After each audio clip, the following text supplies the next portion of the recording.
निश्चित आपण पाखे तो अनेक कथा किंतु जगा भाई टिके टिके रहीगले मात्र 37 खंड भोट 84 वर्ष पर से लक्ष्य पूर्ण है मोर हारिबाटा जति मत दुख देनी अधिक मत खुशी देला केबे लागेनी आउ गोटे दुईटा परिवार जदि मैनेज हो जाता जगा भाई आज आ गोटे बड़ पोजिशन रे थांते पाखापाखि 70% भोट बस्ती बासिंदा कहूँ मोर जो लक्ष्य मु कहली ना लक्ष्य जे मु विजयी हेबी राजनेता माने टिके सहज स्थान बाछंती सहज निर्वाचन आपण 2009 रे जने हेवी वेट को एगेंस्ट रे लढिले किंतु आपण एमिति राजनीति को बाछिले कोन पाई प्रथम करी भारतीय जनता पार्टी रे गली किंतु से आज्ञाधीन छात्र जगन्नाथ प्रधान कौन एमती परिस्थिति आसिला जे से तांकर गुरु राजनैतिक गुरु विश्वभूषण हरिचंदन को एगेंस्ट रे 2009 रे प्रार्थीपत्र दाखल कले ओडिशा राजनीतिर उदित सूर्य ओडिशार विकास पुरुष आधुनिक ओडिशार विकास पुरुष कहले अत्युक्ति हेब नाही मु तांको कथा ही आपन को कहूची जे कि आपनकर द्वितीय गुरु द्वितीय राजनैतिक गुरु जहार प्ररोचना रे आउ जहार हाथ धरी आपण एपर्यंत राजनीतिर वैतरणिक पारी होछंती किंतु अपराजिता षडंगी सांसद हैला परे तांकर सहित व्यक्तिगत संपर्क मोर भल थिला एबी भल अछि ए कथा प्रधान सार सहित आलोचना करछि कारण पाखे किसी लोक हाबुड़ी गले जेहेतु से राजनीति नुआ गोटे पथ नष्ट कला बेले गोटे जगह नहीं आप मुख्यमंत्री हो पारे किंतु पूरा भुवनेश्वर रे जगा भाईकर भारी चाहिदा आपण नेतृत्व को भरोसा करी दल आपण गुरु दायित्व देछि जगा भाई जदि राजनीति रे नथाते ताले कोन करथाते आपण परिवार आग ना आपणकर निर्वाचन मंडली आपण सर्वमान्य नेता किए मोर सर्वोच्च नेता धर्मेंद्र प्रधान जेमती केबी सिंह होले मनमोहन सामू होले प्रताप षडंगी होले सुरेश पेजारी होले आपण पय आग देश ना आग पार्टी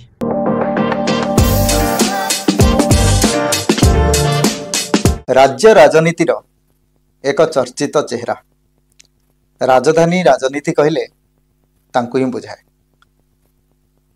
बीजेपी जड़े आगधाड़ीर नेता जे कि तांको जीवन को समर्पित करिसंती पार्टी पाई आउ भुवनेश्वर मध्यम निर्वाचन मंडली पाई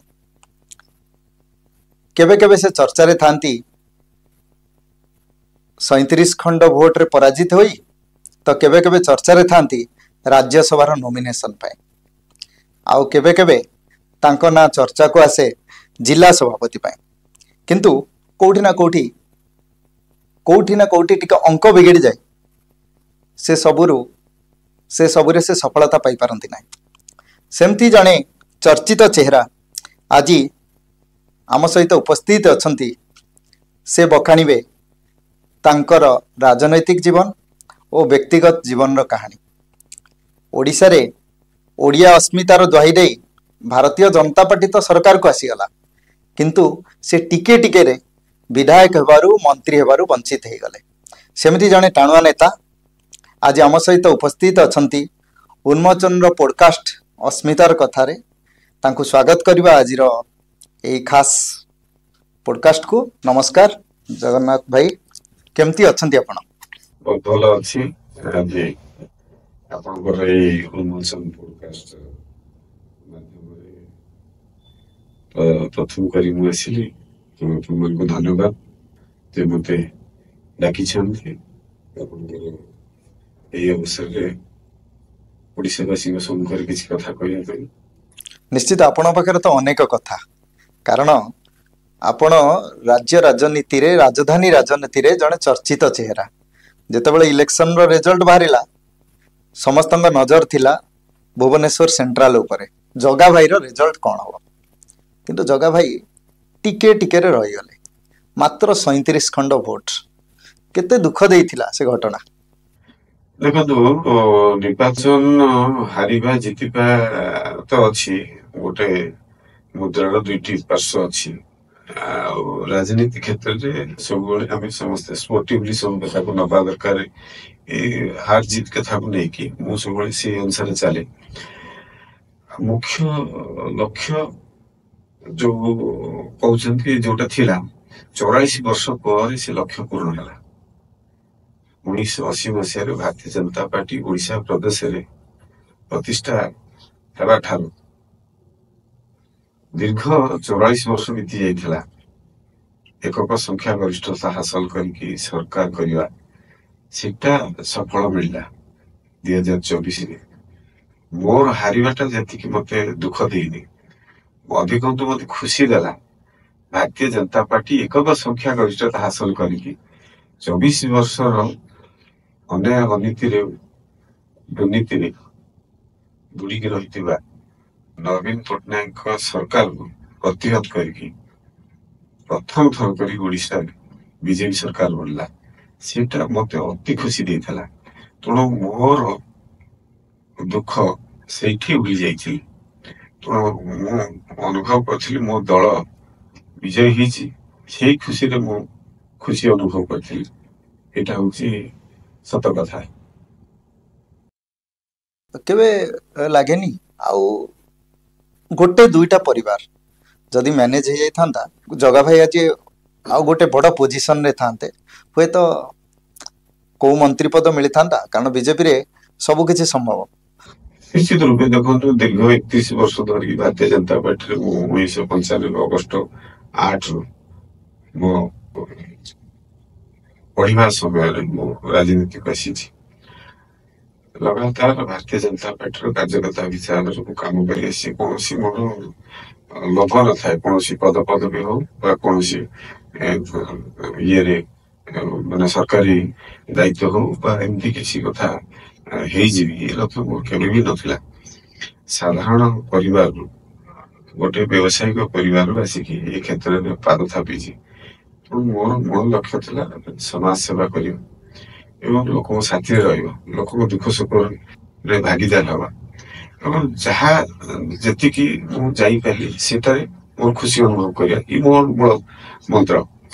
ତେଣୁ ଏତେ ବର୍ଷ ପରେ ମୁଁ ଯୋଉ 37 ଖଣ୍ଡ ଭୋଟରେ ହାରିଯିବା କଥା କହୁଛନ୍ତି, କୋଉଠି ନା କୋଉଠି ସରକାରୀ ଦଳ ଯୋଉ 24 ବର୍ଷର ସରକାର ଥିଲା, ନବୀନ ସରକାର, ସେମାନେ ତାଙ୍କର ଷ୍ଟ୍ରାଟେଜିରେ ସଫଳତା ପାଇଛନ୍ତି। ଏଇଥିପାଇଁ କି ରାଜ୍ୟ ରାଜନୀତିର ପେଣ୍ଠସ୍ଥଳୀ ହଉଛି ମଧ୍ୟ ଭୁବନେଶ୍ୱର ନିର୍ବାଚନ ମଣ୍ଡଳୀ। ଭୁବନେଶ୍ୱର ମୁଖ୍ୟ ସ୍ଥାନ କହିବାକୁ ଗଲେ ରାଜଧାନୀର, ଏବଂ ସେଠି ସରକାରୀ ଅଫିସର ମାନଙ୍କର ବାସଭବନ ସବୁ ଅଛି ଏବଂ ଆସେମ୍ବଲି ସେଇଠି ଅଛି, ଆପଣଙ୍କର ସେକ୍ରେଟାରିଏଟ ମଧ୍ୟ ଏଇଠି ଅଛି। ଏଠି ସବୁ ଅଫିସିଆଲ ବ୍ୟବସ୍ଥା ସବୁ ଏଇ ମଧ୍ୟ ଭୁବନେଶ୍ୱରରେ ଅଛି ଏବଂ ଏ ନିର୍ବାଚନ ମଣ୍ଡଳୀରେ ଅଧିକାଂଶ ଭୋଟର ହଉଛନ୍ତି ବସ୍ତି ବାସିନ୍ଦା ମାନେ। ସେଭଳିଆ ବସ୍ତିରେ ଟିକେ ଅଧିକା ମଟନ ଦେଇ ପାରିଲେନି ବୋଧେ। ସେଇଟା ଦେଖନ୍ତୁ, ବସ୍ତି ବାସିନ୍ଦାଙ୍କର ଭୋଟ ସଂଖ୍ୟା ଏଠି ଭୁବନେଶ୍ୱର ମଧ୍ୟ ନିର୍ବାଚନ ମଣ୍ଡଳୀରେ ଓଡିଶା ଭିତରେ ଯଦି ସବୁଠୁ କମ ଭୋଟ ପୁଲିଂ ହଉଛି ମଧ୍ୟ ଭୁବନେଶ୍ୱର ନିର୍ବାଚନ ମଣ୍ଡଳୀ। 41-42% ଥିଲା 2019ରେ।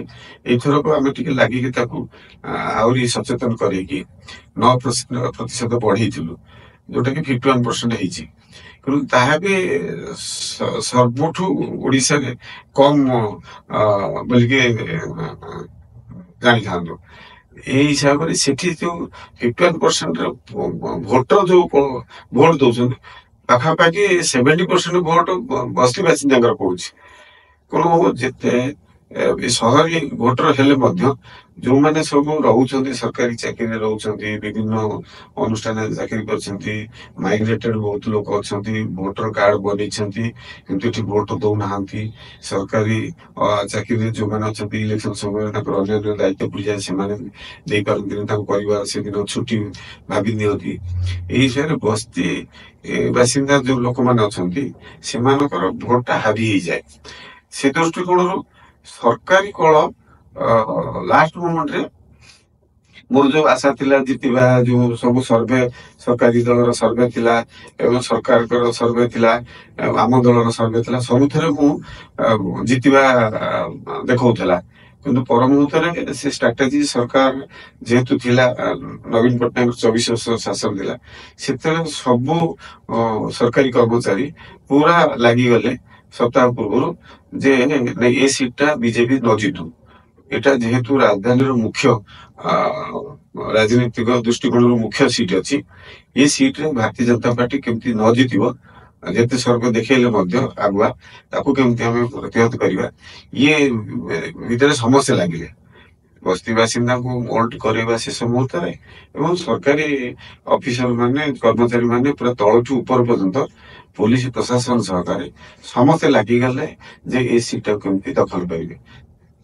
ତା ସତ୍ତ୍ୱେ 37% ଯୋଉ ରହିଲା ସେଥିରୁ ମଧ୍ୟ ବ୍ୟତିକ୍ରମ ଅଛି।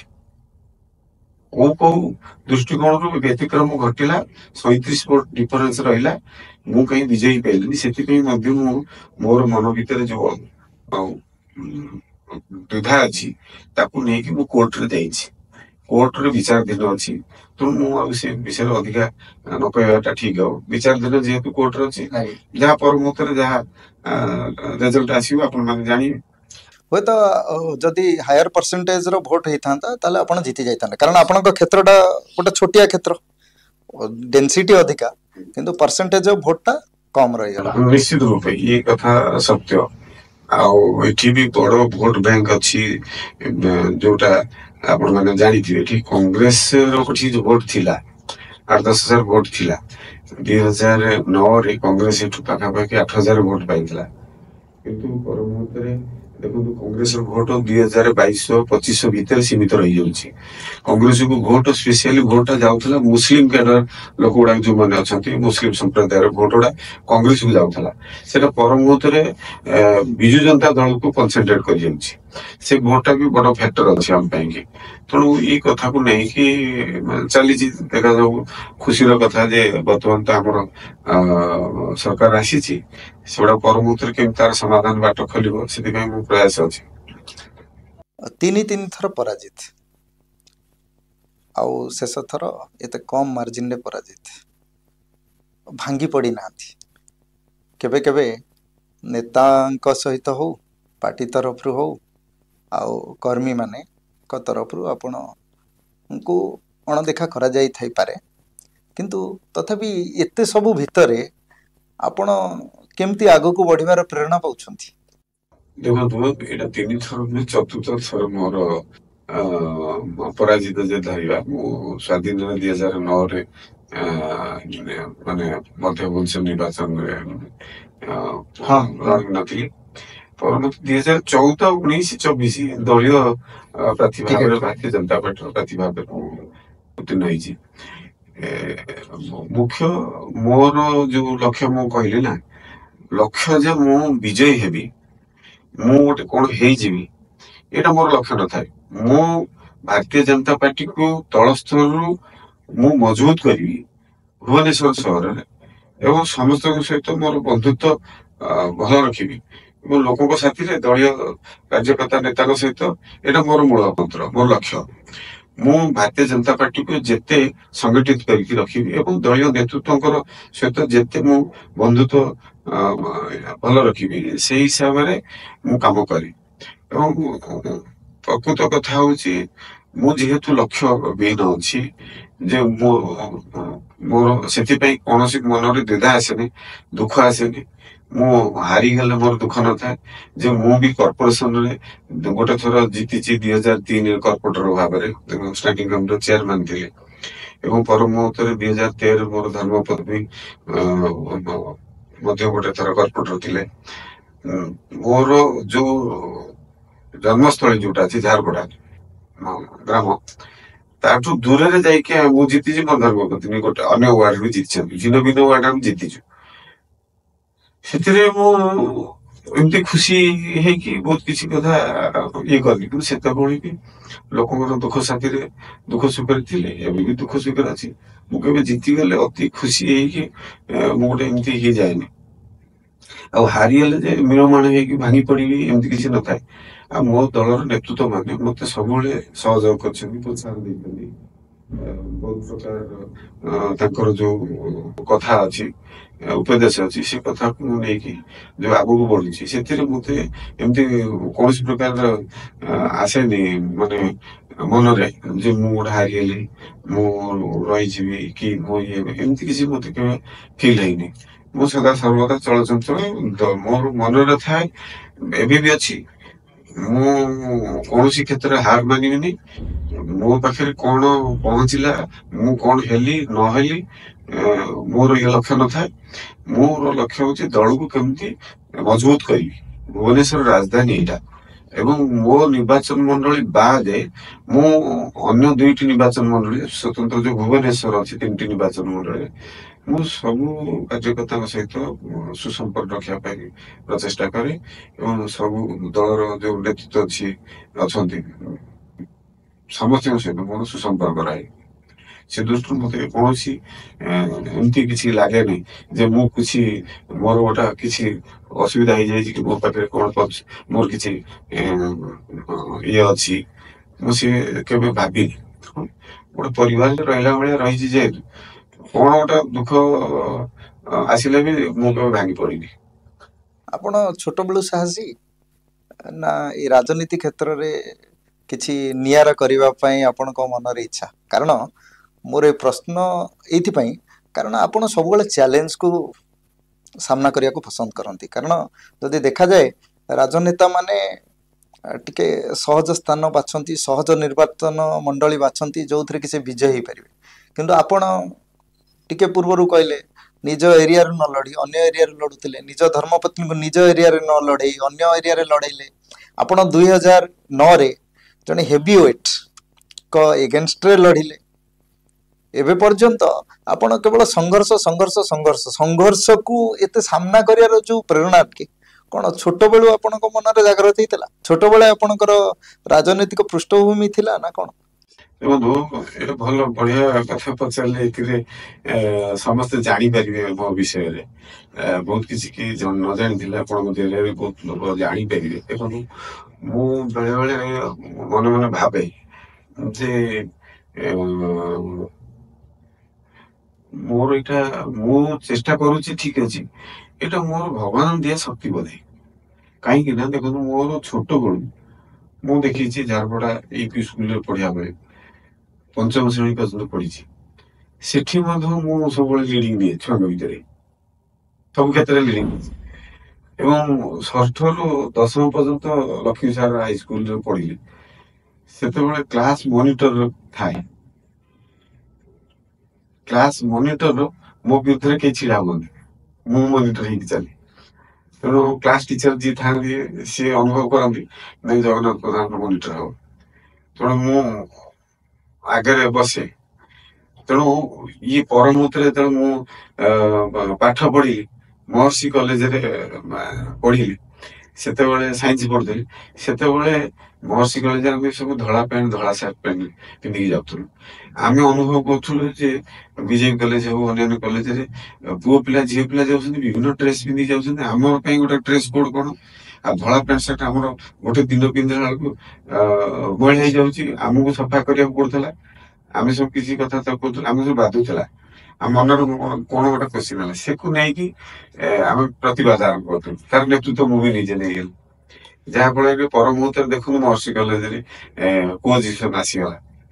ଏବଂ ଡ୍ରେସ ବି ଦେଖନ୍ତୁ, ତାର ଯୋଉ ଥିଲା ଡ୍ରେସ କୋଡ୍ ଥିଲା, ସିଏ ବି ପର ମୁହୂର୍ତ୍ତରେ ବଦଳି ଯାଇଛି। ୟା ପରେ ପୁଣି ଯେତେବେଳେ ମୁଁ ଗଲି ମାଡ୍ରାସ, ସେତେବେଳେ ଇଞ୍ଜିନିୟରିଂ କରିବାକୁ ଗଲି, MI କରୁଥିଲି। ସେଠି ମାନେ ଗୋଟେ ଛାତ୍ର ସଂଗଠନ ଆମର ଥିଲା, ଇନଷ୍ଟିଚ୍ୟୁସନ ଅଫ ଇଞ୍ଜିନିୟର୍ସର ଇଲେକ୍ସନ ବି ହୁଏ। ସେଥିରେ ମୁଁ ଯଦିଓ ଡାଇରେକ୍ଟ ପାର୍ଟିସିପେଟ୍ କରିନଥିଲି, ଯୋଉମାନେ ପାର୍ଟିସିପେଟ୍ କରନ୍ତି ତାକୁ ସହଯୋଗ କରୁଥିଲି। 11-12 ହଜାର ଷ୍ଟୁଡେଣ୍ଟ ସେଥିରେ ଥିଲେ। ସେଠୁ ଉତ୍କଳ ଆସୋସିଏସନ ବୋଲି ଗୋଟେ ଫ୍ୟାମିଲି, ଓଡିଆ ଫ୍ୟାମିଲି ମାନଙ୍କର ଗୋଟେ ଆସୋସିଏସନ ଥିଲା। ସେମାନେ ଗୋଟେ ଦିନ ଆମ ୟୁଥ, ଏଇ ଯୋଉ ଛାତ୍ର ମାନଙ୍କୁ ଆଲାଉ କଲେନି। ଛାତ୍ରମାନେ ନ୍ୟାଚୁରାଲି ଟିକେ ଯାଇକି ମଜା ଖୁସି କଲା କି ସେ ଫ୍ୟାମିଲି କେହି ଆକ୍ସେପ୍ଟ କଲେନି। ତେଣୁ ତାକୁ କହିଲେ ନାଇଁ, ୟାକୁ ବନ୍ଦ କରିଦେବା, ଛାତ୍ର ମାନଙ୍କୁ ଏଠି ଡାକିବାନି। ଯେହେତୁ ଆମକୁ ବାରଣ କଲେ, ଆମେ ସେତେବେଳେ ଗୋଟେ ସମାବେଶ ନାଁରେ ଓଡିଆ ଛାତ୍ର ଆସୋସିଏସନ ଗୋଟେ କରିଥିଲୁ। ଏବେ ବି ଅଛି ସେ ଆସୋସିଏସନ, ସେଠି ବି ଅଛି, କିନ୍ତୁ ତାର ଏକ୍ଜିଷ୍ଟେନ୍ସ ଆଉ ନାହିଁ। ସେଠି ମତେ ଭାଇସ ପ୍ରେସିଡେଣ୍ଟ କରାଗଲା। ଆମର ଯେ ସିନିୟର ମାନେ ଥିଲେ, ମତେ ସିଏ ଭାଇସ ପ୍ରେସିଡେଣ୍ଟ ବାଛିଲେ। ଏବଂ ଆମେ ସେତେବେଳେ ଓଡିଆ ଛାତ୍ର ମାନଙ୍କ ପାଇଁ କି ୟୁନାଇଟେଡ ହେଇକି ରହିକି ବହୁତ କଥା ଆମେ ସମସ୍ୟା ଥିଲେ ଅବସ୍ଥାର ସମସ୍ୟା ସମାଧାନ କରୁଥିଲୁ। ପର ମୁହୂର୍ତ୍ତରେ ଓଡିଶା ଆସିକି ଇନଷ୍ଟିଚ୍ୟୁସନ ଅଫ ଇଞ୍ଜିନିୟର୍ସରେ ତାଙ୍କର ଷ୍ଟୁଡେଣ୍ଟ ଚାପ୍ଟର ମୁଁ ଚେୟାରମ୍ୟାନ୍ ହେଲି ଅଲ ଓଡିଶାରେ। ଅଲ ଓଡିଶାରେ ତାପର ବର୍ଷ ଅଲ ଇଣ୍ଡିଆରେ institution of engineers technician chapter chairman ହେଲି। ତେଣୁ ଆ ଭିତରେ ମୁଁ ରାଜନୀତିରେ ପଶିଗଲି। ମୁଁ କହିଲି ମୋର କୋଉଠି ନା କୋଉଠି ଗୋଟେ ସେମିତିକା ଭଗବାନ ଦେଇଛନ୍ତି ଶକ୍ତି ମୋ ଭିତରେ, ହାର ମାନିନି, ଲଢେଇକି ସମ୍ମୁଖୀନ ହବାର ଶକ୍ତି ମତେ ଦେଇଛନ୍ତି। ସିଏ ମାନେ ମୋ ପାଖରେ ଗୋଟେ ହାର ଜିତର କିଛି ମାଇନା ରଖେନି, ଏଭଳିଆ ଶକ୍ତି ଦେଇଛନ୍ତି। ମୁଁ ସବୁବେଳେ ଭାବେ ନା ମୋ ପାଖରେ ଗୋଟେ ଗଡ ଗିଫ୍ଟ ଶକ୍ତି ଏଇଟା ହେଇଥାଇପାରେ। କାହିଁକିନା ମୁଁ ଧୈର୍ଯ୍ୟ ଧରିକି ମାନେ ମୋର ଡେଡିକେଟେଡ ହେଇକି ଲକ୍ଷ୍ୟ ବିନା ମୁଁ ସଂଗଠନକୁ ମଜବୁତ କରିବା, ଇଏ ମୋର ଗୋଟେ ଦୈନନ୍ଦିନ ଚରିତ୍ରର ଗୋଟେ ଭାଗ। ତେଣୁ ମୁଁ ସବୁବେଳେ ଏଇ କଥାକୁ ଭାବିନିଏ ଯେ ଏଇଟା ମତେ ଭଗବାନ ଦେଇଛନ୍ତି ଏ ଶକ୍ତି, ତାକୁ ନେଇକି ମତେ ଆଗକୁ ବଢିବାକୁ ପଡିବ। ଶାନ୍ତ ସରଳ ଆଉ ନିରୀହ ମୁହଁ। ଯେତେବେଳେ ଦେଖିବେ ଆପଣ ହସୁଥିବେ। ଯଦି ଦେଖିବା ରାଜନୀତିରେ ପ୍ରବେଶ କରୁଥିବା ଲୋକମାନେ ଯେଉଁଭଳି ଭାବରେ ଆଚରଣ କରିଥାନ୍ତି, ଆଉ ସେମାନେ ଯେମିତି ତାଙ୍କର ରୂପ, ତାଙ୍କର ଭାଷା ଯେଉଁଭଳି ହେଇଥାଏ, ଆପଣଙ୍କ ପାଖରେ କୋଉଠି ନା କୋଉଠି ତାର ଅଭାବ ପରିଲକ୍ଷିତ ହୁଏ। କିନ୍ତୁ ଆପଣ ଏମିତି ରାଜନୀତିକୁ ବାଛିଲେ କ'ଣ ପାଇଁ? ଦେଖନ୍ତୁ ରାଜନୀତି ଦେଖନ୍ତୁ 1995 ଅଗଷ୍ଟ 8ରେ ମୁଁ ପାର୍ଟି ଅଫିସ ଯୋଉ ଥିଲା ଆମ ଭୁବନେଶ୍ୱରରେ ରାଜ୍ୟ କାର୍ଯ୍ୟାଳୟ, ସେତେବେଳେ ଆମର ସଞ୍ଚିତା ମହାନ୍ତି ଥିଲେ ଭୁବନେଶ୍ୱର, ବେସିକାଲି ସବୁ ବୁଝାବୁଝି କରୁଥିଲେ ଏବଂ Soumya Pattnaik state vice president ଥିଲେ। ସେତେବେଳେ ମୁଁ ପାର୍ଟିରେ ଆସିକି ଯୋଡ଼ିହେଲି। ଆମର ସିନିୟର ଜଣେ ଅମର ମହାନ୍ତି ଆସିକି ପାର୍ଟିରେ ଜଏନ କରିଥିଲି। 88 ଜଣ ବନ୍ଧୁ ମାନଙ୍କୁ ନେଇକି ମୁଁ ଜଏନ କରିଥିଲି, ମାନେ 87 ବନ୍ଧୁ ମାନେ ମୁଁ 88 ସେ ସମୟରେ। ସେ ସମୟରେ ସୌମ୍ୟବାବୁ କହିଥିଲେ ଆଜି ପାର୍ଟି ଅଫିସ ଏତେ ଚଳଚଞ୍ଚଳ ଗହଳି କାହିଁକି, କଣ ସୂର୍ଯ୍ୟ କୋଉ ଦିଗରୁ ଦେଇଛି କି, ଏ କଥାକୁ କହିକି ସଞ୍ଚିତା ମହାନ୍ତି ସେତେବେଳେ ଉତ୍ତର ଦେଇଥିଲେ ଜଗନ୍ନାଥ ପ୍ରଧାନ ଯେ ଆସି ତାଙ୍କ ସାଙ୍ଗସାଥି। କେତେ ବର୍ଷ ବୟସରେ? ସେତେବେଳେ ମତେ ପାଖାପାଖି 24-25 ବର୍ଷ ହେଇଥିଲା। ସେ ସମୟରେ ମୁଁ ଜଏନ କରିଥିଲି। ପୂର୍ବରୁ କୌଣସି ଛାତ୍ର ରାଜନୀତିର କୌଣସି ପଲିଟିକାଲ ପାର୍ଟି ଏବିପି ହଉ, ଏନଏସୟୁଆଇ ହଉ, କାହା ସହିତ ଜଡିତ ନଥିଲେ? ନା, ମୁଁ ସେମିତି କିଛି ନଥିଲି। ମୁଁ ପ୍ରଥମ କରି ଭାରତୀୟ ଜନତା ପାର୍ଟିରେ ଗଲି। ମୁଁ ତା ପୂର୍ବରୁ ରାଷ୍ଟ୍ରୀୟ ସ୍ୱୟଂସେବକ ସଂଘର ଶାଖା ପ୍ରାନ୍ତ ଶାଖା ଲକ୍ଷ୍ମୀ ସାଗର ଥିଲା, ସେଠିକି ଟିକେ ମୁଁ ଯିବା ଆସିବା କରୁଥିଲି। ତାପରେ 95ରୁ ଏବିପି ସହିତ ଯୋଡି ହେଲି। ଏମିତିକରି ସିଏ ଗୋଟେ ବର୍ଷ 2 ବର୍ଷର ଫରକ ରହିଲା, ମାନେ ସବୁ ସବୁ ଭିତରେ ମୁଁ ହଁ ମୁଁ ଗୋଟେ ବିଚାର କଥାକୁ ନେଇକି ଅଟଳ ବିହାରୀ ବାଜପେୟୀ, ଲାଲକୃଷ୍ଣ ଆଡଭାନୀ ୟାଙ୍କର ବହୁତ ନାଁ ଥିଲା। ସେ ସମୟରେ ମୋର ସାଙ୍ଗସାଥି ମାନେ ଯୋଡି ହେଇକି କହିଲେ ଭାରତୀୟ ଜନତା ପାର୍ଟିରେ ଆମେ ଯୋଗ ଦେବା। ଏବଂ ତା ପୂର୍ବରୁ ମୁଁ united sports and voluntary association ଗୋଟେ ସ୍ପୋର୍ଟସ ଆକ୍ଟିଭିଟିଜ ନେଇକି ମୁଁ ତାର ସଭାପତି ଥିଲି, ୟୁଥ ମାନଙ୍କ ସହିତ ଯୋଡି କାମ କରୁଥିଲି। ତା ସହିତ ପୁଣି ପର ମୁହୂର୍ତ୍ତରେ ମୁଁ ସ୍ୱୟଂ ଅନୁଷ୍ଠାନ social welfare activities for youth and masses କରିକି କିଛି ସାମାଜିକ କାମ କରିବା ପାଇଁ କି ଗୋଟେ ଅନୁଷ୍ଠାନ କରିକି ଗୋଟେ ଏନଜିଓ ସୋସାଇଟି ରେଜିଷ୍ଟର କରିକି ସେଟାରେ ଆଗୁଥିଲି। ଏମିତି ସବୁ କରିବା ଭିତରେ ରାଜନୀତିରେ ପଶିଲି। ମୁଖ୍ୟ ଲକ୍ଷ୍ୟ ମୋର କେମିତି ସାମାଜିକ କାମ କରିବି, ଲୋକଙ୍କ ଦୁଃଖ ସାଥିରେ ଦୁଃଖ ସୁଖରେ ଯୋଡ଼ିବି, ଏଇଟା ମୋର ସବୁବେଳେ ଭାବନା ରହେ। ତେଣୁ ପୂର୍ବରୁ ଏଇ ଜାଗାରେ ଆସିକି ପହଞ୍ଚି ଯାଇଛି। ଆଉ ଆପଣ ରାଜନୈତିକ ଗୁରୁ କିଏ? ହଁ, ମୋର ପ୍ରକୃତରେ ମୁଁ ଆସିବା ପରେ 95 ମିଶିବା ପରେ 96ରେ ବିଶ୍ୱଭୂଷଣ ଚନ୍ଦନ ଦଳରେ ଯୋଗଦାନ କଲେ ଭାରତୀୟ ଜନତା ପାର୍ଟିରେ ପୁନର୍ବାର। ଆଗରୁ ଥିଲେ 80 ମସିହାରେ ରାଜ୍ୟର ସଭାପତି ଥିଲେ ପ୍ରଥମ ସଭାପତି ଭାବରେ, କିନ୍ତୁ କୌଣସି କାରଣ ଯୋଗୁଁ ସିଏ ଦଳରେ ଆଉ ଇଏ ନଥିଲେ। ପର ମୁହୂର୍ତ୍ତରେ 96ରେ ପୁନର୍ବାର ଯେତେବେଳେ ଯୋଗଦାନ କଲେ, ବଡ ଚେହେରା, ସିଏ ବହୁତ ନାଁ ତାଙ୍କର ସେତେବେଳେ ଥିଲା। ଆମେ ଭାରି ଖୁସି ହେଲୁ ଯେ ସେଭଳିଆ ନେତୃତ୍ୱ ଆମ ଦଳରେ ଯୋଗଦାନ କରିଗଲେ। ତାଙ୍କର ସାଥିରେ ମିଶିବା, ପୁଣି ପର ମୁହୂର୍ତ୍ତରେ ବାଇ ଇଲେକ୍ସନ ହେଲା, ସେଥିରେ ଆମେ ପୁରା ଜବରଦସ୍ତ କାମ କଲୁ। ସିଏ ବହୁ ପ୍ରଚଣ୍ଡ ମାତ୍ରାରେ ଭୋଟରେ ଜିତିଲେ, ଯୋଉଟା କି ରେକର୍ଡ ପୁରା ରହିଲା। 90,000 ପାଖାପାଖି ଭୋଟରେ ଜିତିଛନ୍ତି ସେ ସମୟରେ। ତେଣୁ ତାଙ୍କ ସହିତ ଆମେ କାମ କରିବା ସୁଯୋଗ ପାଇଲୁ ଏବଂ ତାଙ୍କଠୁ ବହୁତ କିଛି ଶିଖିପାରିଲୁ। ତାଙ୍କ ଦ୍ୱାରା ଅନୁପ୍ରାଣିତ ହେଇକି ଆଗକୁ ବଢିବା ଏଭଳି ନିଶ୍ଚିତ ରୂପେ ମୋର ପ୍ରଥମ ରାଜନୈତିକ ଗୁରୁ ହେଲେ ବିଶ୍ୱଭୂଷଣ ହରିଚନ୍ଦନ। ତାପରେ 2000 ମସିହାରୁ ମୁଁ ଯେତେବେଳେ ଯୁବ ମୋର୍ଚ୍ଚା ଭୁବନେଶ୍ୱର ସାଂଗଠନିକ ଜିଲ୍ଲାର ସଭାପତି ହେଲେ ଯୁବ ମୋର୍ଚ୍ଚାର, ସେ ସମୟରେ ଧର୍ମେନ୍ଦ୍ର ପ୍ରଧାନ ବିଧାୟକ ପାଲହଡା ଥିଲେ ଏବଂ ରାଜ୍ୟ ଯୁବ ମୋର୍ଚ୍ଚାର ରାଜ୍ୟ ସଭାପତି ଥିଲେ। ତାଙ୍କ ସହିତ ମୋର ଆଗରୁ ଏବେ ବି କାର୍ଯ୍ୟ କରିବା ଭିତରେ ତାଙ୍କର ମୋର ବହୁତ ଇଏ ଥିଲା, ଦୋସ୍ତି ଥିଲା। କିନ୍ତୁ ଭାରତୀୟ ଜନତା ପାର୍ଟିରେ ପ୍ରଥମ କରି ତାଙ୍କ ସହିତ ମୋର ଯୋଡି ହେବା ବିଭିନ୍ନ କାର୍ଯ୍ୟକ୍ରମରେ, ରାଜନୈତିକ କାର୍ଯ୍ୟକ୍ରମରେ 2000 ମସିହାରୁ ଆରମ୍ଭ ହେଲା। ସେଇଠୁ ତାଙ୍କଠୁ ବହୁତ କିଛି କଥା ଜାଣିବାକୁ ମିଳିଲା। ରାଜନୈତିକ ପରିପକ୍ୱତା ଦୃଷ୍ଟିରୁ ସିଏ ମୋଠୁ ବହୁତ ଅଧିକା ଏବଂ ମୋଠୁ ବର୍ଷେ 2 ବର୍ଷ ବଡ ହେଇପାରନ୍ତି, କିନ୍ତୁ ଆମର ଫ୍ରେଣ୍ଡସିପଟା ଏମିତି ରହିଲା। ସେ ସମୟ ତାଙ୍କଠୁ ମୁଁ ବହୁତ କଥା ଶିଖିଛି। ମାନେ ମୁଁ ସବୁବେଳେ ଚୁପ୍ ହେଇକି ବଡ ନେତୃତ୍ୱ ପାଖରୁ ବହୁତ କଥା ଶିଖେ। ବହୁତ କିଛି ମୁଁ କହିବାକୁ ଚେଷ୍ଟା କରେନି, ମୁଁ ତାଙ୍କୁ ସାଇଲେଣ୍ଟ ରହିକି ବହୁତ କିଛି ମାନେ ଅନୁଭବ କରେ, ତାଙ୍କୁ ଫଲୋ କରେ। କଣ କେମିତି ଷ୍ଟାଇଲରେ ସେ କହୁଛନ୍ତି, କୋଉ ଷ୍ଟାଇଲରେ କାମ ହାସଲ କରୁଛନ୍ତି, ତାଙ୍କର କାର୍ଯ୍ୟଶୈଳୀଟା କେମିତି, ଏଇ ସବୁଗୁଡା ମୁଁ ପ୍ରାୟ ଏଇ ଲିଡରଙ୍କଠୁ ମୁଁ ପାଖରୁ ରହିକି ଦେଖେ, ଅନୁଭବ କରେ, ଯୋଉଟା କି ମତେ ପ୍ରେରଣା ଦିଏ। ଆଉ ଧର୍ମେନ୍ଦ୍ର ପ୍ରଧାନ ନିଶ୍ଚିତ ରୂପେ ଗୋଟେ ବହୁତ ବଡ ନେତୃତ୍ୱ, ଆମ ପାଇଁ ଗୋଟେ ଗର୍ବ। ସେଭଳିଆ ନେତୃତ୍ୱ ଆଜି ସାରା ଭାରତ ବର୍ଷରେ ଗୋଟେ ଅନ୍ୟତମ 5-7 ଜଣ ଯୋଉ ନେତୃତ୍ୱ ଅଛନ୍ତି ଭାରତୀୟ ଜନତା ପାର୍ଟିର, ତାଙ୍କ ଭିତରେ ସେ ଗୋଟେ ଅନ୍ୟତମ ଅଛନ୍ତି। ତେଣୁ ଓଡିଶା ପାଇଁ ତାଙ୍କର ଯୋଉ ଲକ୍ଷ୍ୟ, ସେଥିରେ ବି ଆମେ ବହୁତ ପ୍ରକାର ସାଂଗଠନିକ ଢାଞ୍ଚାରେ ତାଙ୍କ ସଙ୍ଗେ ଯୋଡି ହେଇଛି। ଆଉ ସେ ଗୋଟେ ଗୋଟେ କଥା, ବଢିଆ କଥା ଆମକୁ ଶିଖାନ୍ତି, ଯୋଉଗୁଡାକ ମାନେ ପାଖରେ ରହିକି ଆମେ ଏମିତି କିଛି କିଛି ଜାଗାରେ ବୁଲିବାକୁ ପଳେଇବୁ, କୋଉ କୋଉ ଜାଗା ସିଏ ଚାହାନ୍ତି ତାକୁ ଦେଖିବା ପାଇଁ, ଅନୁଭବ କରିବା ପାଇଁ ଆମକୁ ସାଥିରେ ନେଇକି ଯାଆନ୍ତି, ଦେଖନ୍ତି, ଅନୁଭବ କରନ୍ତି। ଓଡିଶା ରାଜନୀତିର କୋଣ ଅନୁକୋଣକୁ ସେ ବୁଝନ୍ତି। ମାନେ 314 ବ୍ଲକର ଡାଟା ତାଙ୍କ ପାଖରେ ସବୁ ଥାଏ। କୋଉ କୋଉ ନେତୃତ୍ୱ କୋଉ ଦଳର କିଏ କୋଉଠି ଅଛନ୍ତି, ତାଙ୍କ ଅବସ୍ଥିତି କଣ, ଇଏ ସବୁ ତାଙ୍କୁ ଆମେ ପରଖୁ।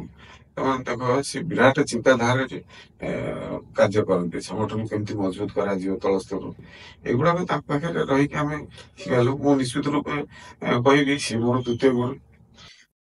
ଆପଣଙ୍କର 2 ଜଣ ଗୁରୁ, ଏ ଉକ୍ତିଟି ଆପଣଙ୍କର ପୂର୍ବ ଷ୍ଟେଟମେଣ୍ଟରେ ଥିଲା।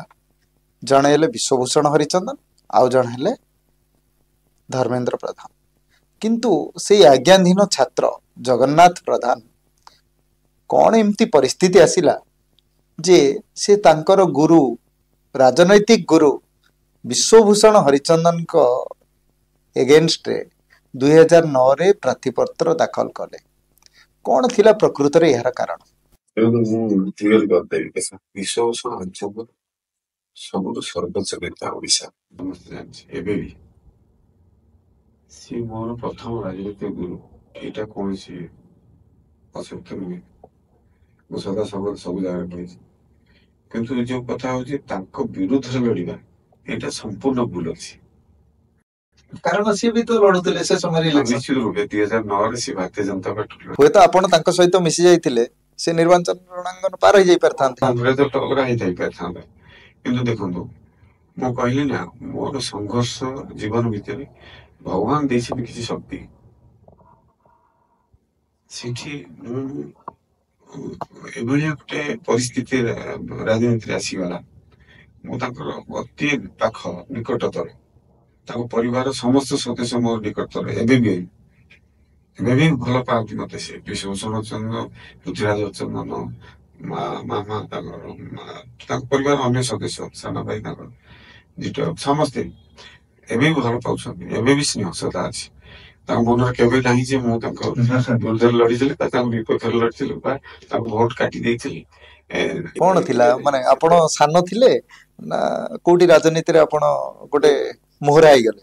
ସେଇଟା ମୁଁ କହିଦଉଛି, ସେଟା ସତ୍ୟ, ଏଇ କଥା ଅଛି।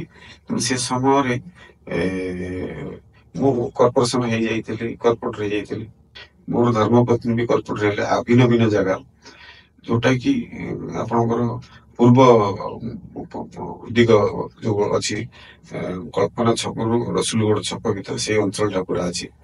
ବଡ ଅଞ୍ଚଳ ଆମ ମଧ୍ୟ ଭୁବନେଶ୍ୱର ଏଣ୍ଟାୟାର ତିନିଟା ଯାକ ଭୁବନେଶ୍ୱରରୁ ନେଇକି ମଧ୍ୟ ଭୁବନେଶ୍ୱର, ଏକାମ୍ର ଭୁବନେଶ୍ୱର ଆଉ ନର୍ଥ ଉତ୍ତର ଭୁବନେଶ୍ୱର, ଏଇ ତିନିଟାକୁ ନେଇକି ଗୋଟିଏ ଭୁବନେଶ୍ୱର ଥିଲା। ବିଶ୍ୱଭୂଷଣ ବାବୁ ଏଠି ବିଜୟ ହେଇଥିଲେ ରେକର୍ଡ ଧରି କରି 90,000 ପାଖାପାଖି ଭୋଟରେ ବ୍ୟବଧାନରେ ଜିତିଥିଲେ ବାଇ ଇଲେକ୍ସନରେ। ପର ମୁହୂର୍ତ୍ତରେ ମଧ୍ୟ ଜିତିଲେ। ଗୋଟେ ଭୁବନେଶ୍ୱର ଥିଲା। ବିରାଟ ନେତୃତ୍ୱ, ତାଙ୍କ ସାଙ୍ଗରେ କେହି ସମକକ୍ଷ ନାହାନ୍ତି। ସେ ନେତୃତ୍ୱକୁ ସୀମିତ କରିଦେବା ପାଇଁ କିଛି ଚକ୍ରାନ୍ତ ହେଲା। ତିନିଟା ଭୁବନେଶ୍ୱର ହେଲା ପରେ ବିଶ୍ୱଭୂଷଣ ଯଦି ଏମପି ଲଢିଥାନ୍ତେ ସେ ବି ସେ ସମୟରେ ବିଜୟୀ ହେଇଥାନ୍ତେ, ବହୁତ ନାଁ ଥିଲା। କିନ୍ତୁ କିଛି ଚକ୍ରାନ୍ତ ଏମିତି ହେଲା, ତା ପୂର୍ବ ସମୟରୁ ମୁଁ ଯେତେବେଳେ କର୍ପୋରେଟର ହେଲି କିଛି ଲୋକ ଦଳ ଭିତରେ ଅଛନ୍ତି ତାଙ୍କୁ ପ୍ରଭୋଗ କଲେ, ଜଗନ୍ନାଥ ନେତୃତ୍ୱ ତାର ଯାଇ କରୁଛି, ସେ ଛିଡା ହବ, ଇଏ ହବ, ସିଏ ହବ, ଏମିତି କହିଲେ। ସେତେବେଳକୁ ତିନିଟା ଭୁବନେଶ୍ୱର ହେଇଗଲାଣି। ଏ କଥାକୁ ଯେତେବେଳେ ତାଙ୍କ ମନ ଭିତରେ ଆଣିଲେ, ପର ମୁହୂର୍ତ୍ତରେ କୋଉଠି ନା କୋଉଠି ଗୋଟେ ବିଚ୍ୟୁତ ଦେଖାଗଲା ସଂଗଠନ ଭିତରେ। ତାପରେ ପର ମୁହୂର୍ତ୍ତରେ ଏମିତି ପରିସ୍ଥିତି ହେଲା ଯୋଉଟା କହିଲି, ମାନେ ଗୋଟେ ଗପ ଅଛି, ବାଘ ଖାଇଗଲା ବାଘ ଖାଇଗଲା। ସତରେ ଯେତେବେଳେ ପ୍ରକୃତରେ ବାଘ ଖାଇଲା ବେଳକୁ କେହି ଲୋକ ଛିଡା ହେଲେନି। ଏମିତିଆ କରିଦେଲେ ଜଗନ୍ନାଥ ମହାନ୍ତ ବିଧାନସଭା ଲଢିବ, ବିଧାନସଭା ଲଢିବ, ବିଧାନସଭା ଲଢିବ, ଏମିତି କହିକି ମାନେ ସଂଗଠନକୁ ପୁରା ବିଚ୍ଛିନ୍ନ କରିଦେଲେ। ଯୋଉଟା କି ମୁଁ ଚାହିଁଲିନି ବିଶ୍ୱଭୂଷଣ ହରିଚନ୍ଦ୍ର ଭଳିଆ ନେତା ଏଠି ଛିଡା ହେଲେ ଲାଭବାନ ହେବେ। ମୁଁ ଅଧିକରୁ ଚାହିଁଲି ସାର୍ ଆମର ଛିଡା ହୁଅନ୍ତୁ ଏମପି, ମୁଁ ବିଧାନସଭା ଲଢିବି। ମୁଁ ଏଇଟାକୁ ଦଳ ଭିତରେ ଥୋଇଲି। କିନ୍ତୁ ଦଳ ସେତେବେଳେ ଏ କଥାକୁ ଗ୍ରହଣ କଲାନି। ଗ୍ରହଣ କଲା ପରେ ପର ମୁହୂର୍ତ୍ତରେ ମୁଁ କର୍ପୋରେଟର ହେଇସାରିଛି, ମୋର ଗୋଟେ ସୀମିତ କିଛି ଇଏ ଆସିଯାଇଛି ଫଲୋଅର୍ସ, ଏବଂ ପର ମୁହୂର୍ତ୍ତରେ ଲୋକାଲ ଲୋକ ହିସାବରେ ମୋର ପୁଣି ଆଉ ଗୋଟେ ଧର୍ମପତ୍ନୀ ଆଉ ଗୋଟେ ଜାଗାରୁ ଜିତିଲେ, ମୋର ଅଞ୍ଚଳଟା ଅଲଗା ଥିଲା। ଏ ସବୁ ଗୁଡାକ ମିଶିଲା ପରେ ସମସ୍ତଙ୍କର ଗୋଟେ ଡିମାଣ୍ଡ ଥିଲା, ଅବହେଳିତ ରହୁଛି ଆମ ଅଞ୍ଚଳଟା, ଆମ ଅଞ୍ଚଳର ଜଗନ୍ନାଥ ତୁ ଛିଡା ହବ। ତା ଭିତରେ ମୁଁ କଣ କଲି, ସମସ୍ତଙ୍କ ଲୋକଙ୍କ କଥା ମାନିକି ମୁଁ ଛିଡା ହେଲି। ସେ ସମୟରେ ମତେ ଦଳର ଅନ୍ୟାନ୍ୟ ନେତୃତ୍ୱ ମଧ୍ୟ ବୁଝେଇଛନ୍ତି। ମୁଁ ତାଙ୍କୁ କହିଲି, ଦେଖ ମୁଁ ଦଳ ବିରୁଦ୍ଧରେ ଲଢୁନି କି ମୋର ସେଭଳିଆ ବିଚାରଧାରା ନାହିଁ, ମୁଁ ଦଳକୁ ଅତି ଭଲ ପାଉଛି, କିନ୍ତୁ ଗୋଟେ ସୁଯୋଗ ଆସିଛି ମୋର ଏକ୍ଜିଷ୍ଟାନ୍ସ ପାଇଁକି, ମୋର ଗୋଟେ ସୁଯୋଗ ଅଛି। ମୋ ପରିବାର ବ୍ୟାକଗ୍ରାଉଣ୍ଡ ସେମିତିକା ନାହିଁ, ରାଜନୈତିକ ବ୍ୟାକଗ୍ରାଉଣ୍ଡ ଯେ କାହା ନାଁ ନେଇକି ମୁଁ ଆଗକୁ ବଢିବି। ତେଣୁ ମୋର ଗୋଟେ ସୁଯୋଗ ଅଛି। ଭୁବନେଶ୍ୱର ଯେହେତୁ ତିନିଟା ହେଲା, ମୁଁ ଚାହୁଁଛି ମତେ ଲୋକ କେତେ ଗ୍ରହଣ କରୁଛନ୍ତି। ଯଦି ମୁଁ କର୍ପୋରେଟର ହେଇପାରିକି ପର ମୁହୂର୍ତ୍ତରେ ଆଉ ଗୋଟେ ସ୍ଥାନରୁ ମୋର କୌଣସି ନେତୃତ୍ୱଙ୍କୁ ସାମିଲ ନ ରଖି ମୋର ନେତୃତ୍ୱରେ ମୋର ଧର୍ମପନ୍ଥୀ ବିଜୟ ହେଇପାରିଲା, ମୋର ଅଞ୍ଚଳ ଆଉ ଗୋଟେ ଅଛି। ତେଣୁ ସମସ୍ତେ ଯେତେବେଳେ ଏ କଥାକୁ ଚାହିଁଲେ, ସମସ୍ତେ ଆଶା ରଖିଲେ ଯେ ନାଇଁ ଆମେ ପ୍ରାର୍ଥୀ ଜଗନ୍ନାଥଙ୍କୁ କରିବା। ଏଇଭଳିଆ ସେ ସମୟରେ ହେଲା। ଯେତେବେଳେ ପ୍ରାର୍ଥୀ ହେଲି, ମୁଁ କାହା ପ୍ରେସରରେ ବି କୌଣସି ପ୍ରକାର କମ୍ପ୍ରମାଇଜ କରିବି ନାହିଁ। କାହିଁକି ନା ମୋର ମା ଆଜିକୁ 2.5 ବର୍ଷରୁ ଉର୍ଦ୍ଧ୍ୱ ସମୟ ହେଲା ଚାଲିଗଲାଣି। 2002ରୁ ବାପା ଚାଲି ଯାଇଥିଲେ। ଆମେ ତିନି ଭାଇ ଯାକ ବସିକି ମାଙ୍କ ନେତୃତ୍ୱରେ, ମୋର ମା ମାନେ ରାଜନୈତିକ ଦୃଷ୍ଟିକୋଣ ଭାରି ପରିପକ୍ୱ, ସବୁ ପ୍ରକାର ଇନଫର୍ମେସନ ତାଙ୍କ ପାଖରେ ଥାଏ। ଏବଂ ସିଏ କହିଲେ, ଯଦି ତୁ ନୋମିନେସନ କରିସାରିଲାରୁ, ସେତେବେଳେ ନୋମିନେସନ ପରଦିନ କଣ କେମିତି ଆଗେଇବା, କଣ କରିବା, ଏଇ କଥାକୁ ନେଇକି ହେଲା। ଯେତେବେଳେ ସିଏ ହେଲା ସାହସ ଦେଲେ, କହିଲେ ଦେଖେ ନୋମିନେସନ କଲୁ, ମୋର ପିଲା ଅଛୁ, ତୁ ୱିଡ୍ର କରିବୁନି। ଗୋଟେ କଥାରୁ ୱିଡ୍ର କଲୁ, ଯଦି ବିଶ୍ୱଭୂଷଣ ହରିଚନ୍ଦନ ଡାଇରେକ୍ଟ କହିବେ ତାହେଲେ ତୁ ୱିଡ୍ର କରିବୁ, ନହେଲେ ଲଢିବୁ, ଏମିତି ଲଢିବୁ ଯେମିତି ଲୋକ ଦେଖିବେ ଯେ ପ୍ରକୃତରେ ଲଢିଲା, ଇଏ କୌଣସି ଜାଗାରେ କମ୍ପ୍ରମାଇଜ ହବନି। ତେଣୁ ମୋର ଭାଇ ମାନେ ମଧ୍ୟ ସମର୍ଥନ ଦେଲେ। ତେଣୁ ଏ ଦୃଷ୍ଟିକୋଣରୁ ମୁଁ ଆଗେଇଲି। ମୁଁ ଅପେକ୍ଷା କରିଥିଲି ବିଶ୍ୱଭୂଷଣ ହରିଚନ୍ଦନ, ଯେ ମୋର ରାଜନୀତି ଭୁଲ, ମୁଁ ଯାହାକୁ ସବୁଠୁ ଅଧିକା ମାନେ, ସିଏ ମତେ ଫୋନ ଟିକେ କରନ୍ତୁ, ଆଉ କିଏ ଗଲେ କାହା କଥା ଆମେ ଶୁଣିବୁ ନାହିଁ। ଏଇ ଯୋଉ କଥା ଥିଲା ସେତେବେଳେ ମୁଁ ସେଇ ଅପେକ୍ଷାରେ ରହିଲି ଏବଂ ନିର୍ବାଚନ ପାରି ହେଇଗଲା। ସେ ଫୋନ କଲେନି। ସେ ଫୋନ କଲେନି। ଆପଣଙ୍କର ଯୋଉ ଏତେ ଭଲ ସମ୍ପର୍କ ଆପଣ ବଖାଣିଲେ ତାକୁ ପୁଣି ସାମାନ୍ୟ ହବା ପାଇଁ କେତେ ସମୟ ଲାଗିଲା?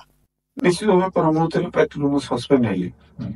ଆଉ ଧର୍ମେନ୍ଦ୍ର ପ୍ରଧାନ ହାରିବା ପରେ ରେଜଲ୍ଟ ଯେତେବେଳେ ବାହାରିଲା ସେତେବେଳେ ମତେ ତାଙ୍କ ଘର ଠିକ ଡାକିଲେ। ସେଇଦିନ ଯୋଉଦିନ ରେଜଲ୍ଟ ବାହାରିଲା ମୁଁ ହାରିଲି, ମୋର ଥାର୍ଡ ପୋଜିସନ ରହିଲା, କଂଗ୍ରେସ ମୋ ତଳେ ରହିଲା। ସେତେବେଳେ ବିଶ୍ୱେଶ୍ୱର ବାବୁ ଦ୍ୱିତୀୟ ପୋଜିସନ ଥିଲେ, ବିଜୟ ମହାନ୍ତି ବିଧାୟକ ଭାବରେ ହେଲେ। ସେ ସମୟରେ ହାରି ସାରିଛି ମୁଁ, ଦ୍ୱିପହରେ ଖାଇକି ବସିକି ଟିଭି ଦେଖୁଛି, ଧର୍ମେନ୍ଦ୍ର ପ୍ରଧାନଙ୍କର ଫୋନ ଗଲା। ତେଣୁ ସିଏ କହିଲେ ତୁ ଟିକେ ଘରକୁ ଆସ। ସିଏ ବି ହାରି ଯାଇଛନ୍ତି 4-5 ହଜାର ଭୋଟରେ। ସେତେବେଳେ ତାଙ୍କ ଘରକୁ ଯାଇଥିଲେ, ଭୁବନେଶ୍ୱରରେ ଯୋଉ ତାଙ୍କର କ୍ୱାର୍ଟର ଥିଲା ସେଠି ଦେବେନ୍ଦ୍ର ପ୍ରଧାନ, ଡକ୍ଟର ଦେବେନ୍ଦ୍ର ପ୍ରଧାନଙ୍କର ଉପସ୍ଥିତ ଥିଲା, ମାଉସୀ ବି ଥିଲେ। ତେଣୁ ମୁଁ ତାଙ୍କ ପରିବାର ସହିତ ମଧ୍ୟ ବହୁତ ଜଡ଼ିତ। ସେତେବେଳେ ତାଙ୍କ ସାଙ୍ଗରେ ବସିକି କଥା ହେଲା ପରେ ବିଭିନ୍ନ କଥା ହେଲୁ। ଡକ୍ଟର ପ୍ରଧାନ ସେତେବେଳେ ସେ ତ ଆଉ ନାହାନ୍ତି, ଚାଲିଗଲାଣି। ସେ କଥା ମୁଁ କହିଛି କିଛି ଜାଗାରେ। ସିଏ ଗୋଟେ କଥା କହିଲେ, ଜଗନ୍ନାଥ ବାଡି ତୁ ହଜେଇଛୁ ଏଇଠି, ଏଇଠିକି ଏଇ ଜାଗାରେ ବାଡି ଖୋଜ, ବାଡି ମିଳିବ, ବାଡି ଅନ୍ୟ ଜାଗାରେ ମିଳିବ ନାହିଁ। ସେତେବେଳେ ବିଜୁ ଜନତା ଦଳ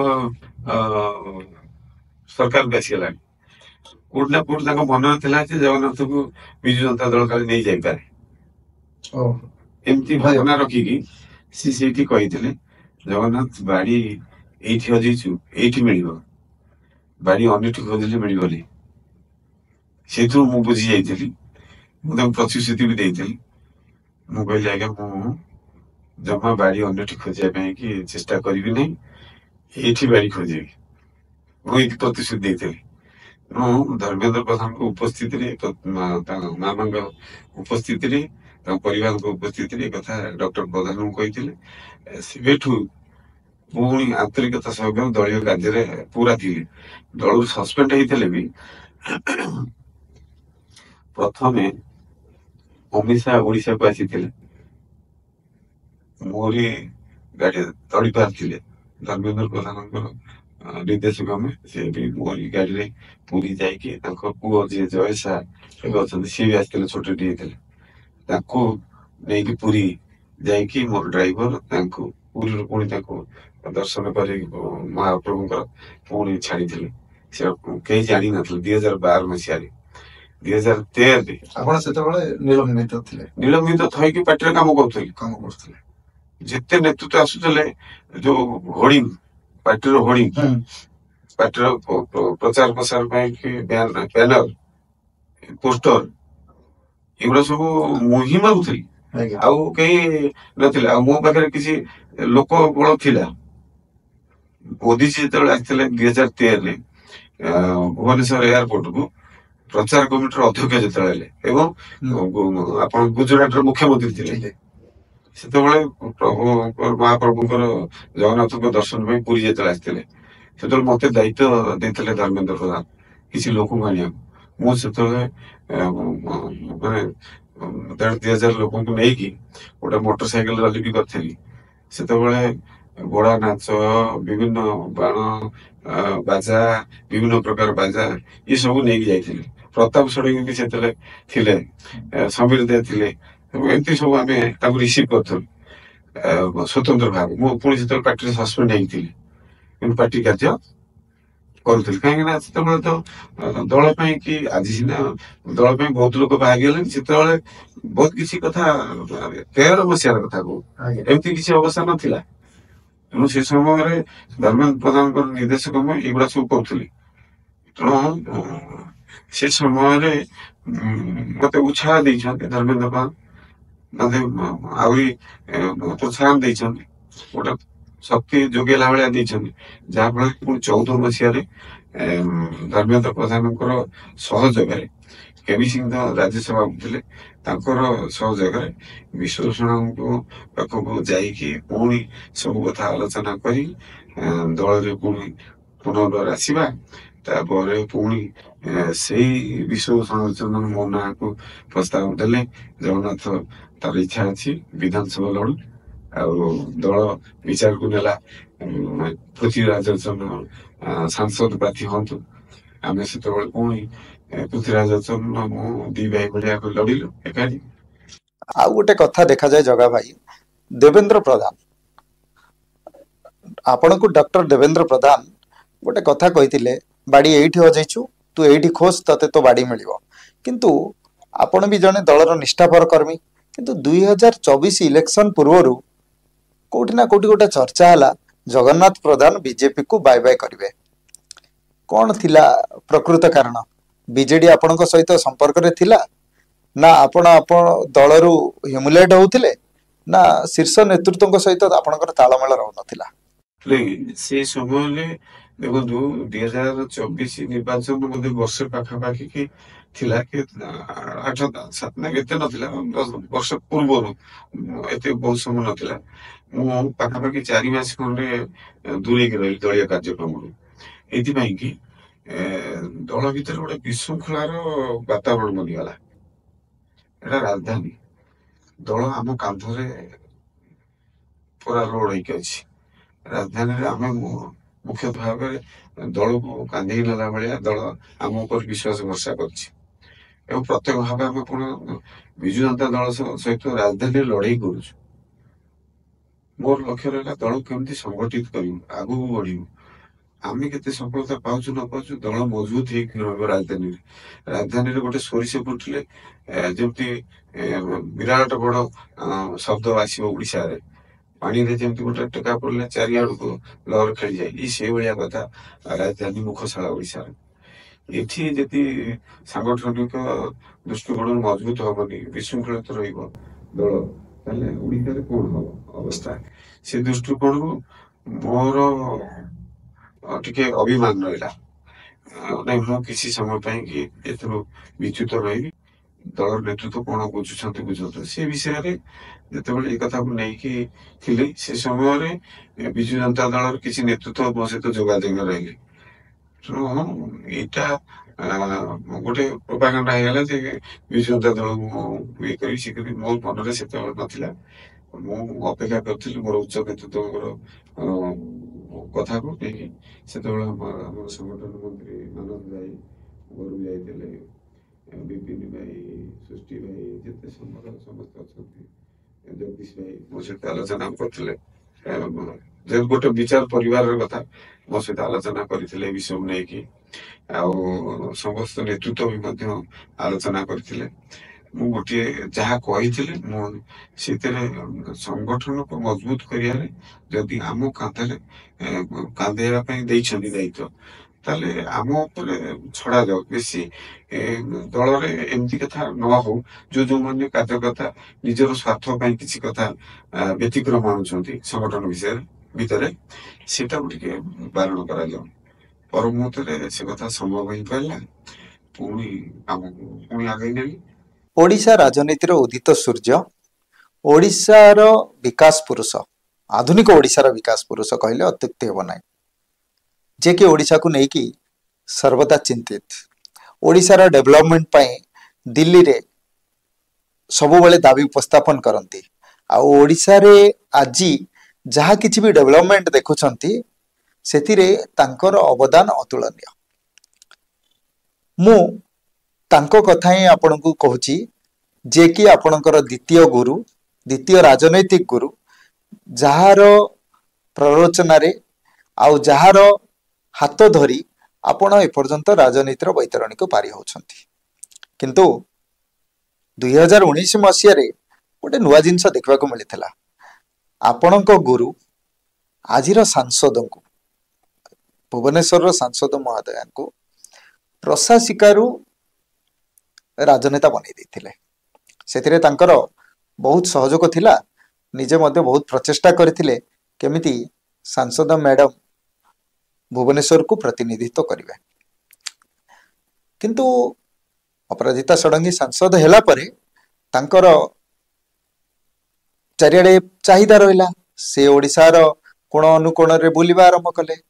आउ एटा भी गोटे स्वाभाविक कथा भारतीय जनता पार्टी रे साधारण कार्यकर्ताटे केमिति मुख्यमंत्री हुए तार तो बहुत उदाहरण अछि तेणुक मुख्यमंत्री हबार इच्छा समस्त मनरे आसीबा गोटे स्वाभाविक अवस्था किंतु परवर्ती मुहूर्त देखागला आउ आपण अंचल आपण कर्मी मान शुणा मिलला जे जगा भाई आउ मैडम दुई जन भितर एत तालमेल रोनी आपण माने दुई जन कोठी भी कार्यक्रम रे एकाठी हबा एकाठी हेले भी कोठी ना कोठी टिके माने आपण मानक मध्य रे सेमती मनोमालिन्य थिला भलिया गोटे अनुभव हेतिला प्रकृत रे तार कारण कोन थिला बंधु 2019 निर्वाचन 4 मास पूर्व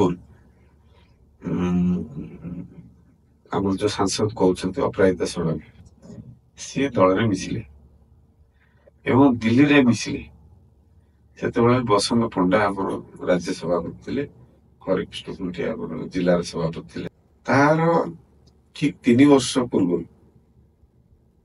मुझेतु भुवनेश्वर महानगर निगम रे स्टैंडिंग कमिटी चेयरमैन थे पब्लिक वार्स से कमिशनर बीएमसी थे अपराजिता षडंगी सहित व्यक्तिगत संपर्क मोर भल था एवं भल अच्छी से समय से 3 वर्ष पूर्व मिसार 3 वर्ष पूर्व से मनस्थ करते आम दल में मिसबे और मत फोन रे जोगाजोग करके जगन्नाथ बाबू आप दल मिसबी राजनीति करी एक कथा प्रधान सार सहित आलोचना कर प्रधान सार के धर्मेंद्र प्रधान सहित दिल्ली में आलोचना कर परमुहूर्त धर्मेंद्र प्रधान पचारि सी सीमित हसरे रखिदे कथा को समय आसु एवं समय आसला ठीक 2019 निर्वाचन 4 मास पूर्व से दल में योगदान कले एवं जो भुवनेश्वर को आसवे तार गोटे दिन पूर्व आम राज्य कार्यकारिणी बैठक थिला धर्मेंद्र प्रधान आसी से मत अमिय दास थे निर्वाचन मंडल 14 लड़ी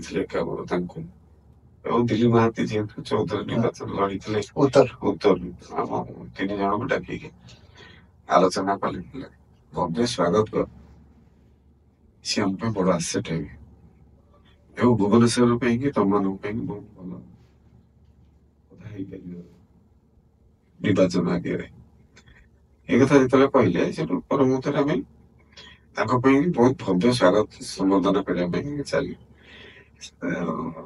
जोरदार लड़िया धर्मेंद्र प्रधान आमको कहले गई कंदी बुला ना अच्छे भल भल आम बुलेलु सी जीतिल आम परमुहूर्त आम सब हारीगलु तो राज्य राजनीति गोटे अलग दृश्यपट था मोदी को चाहूले ओडावासी किंतु राज्य में नवीन पट्टनायक चाहूले से समय एमती चलला पर मुहूर्त जीतला मन कौटी ना कौटी आसला जे मोर जो राजनीतिक नेतृत्व करवा तो हो आग को बढ़ी ओडिशा सारा बुलेबी एमती किसी आशा रहा स्वाभाविक जने गोटे पाहाच चलला द्वितीय पाहाच तृतीय पाहाच चलने आशा रखे राजनीति में स्वाभाविक है पाखे किसी एमती लोक हाबुड़ी गले जेहेतु से राजनीति नुआ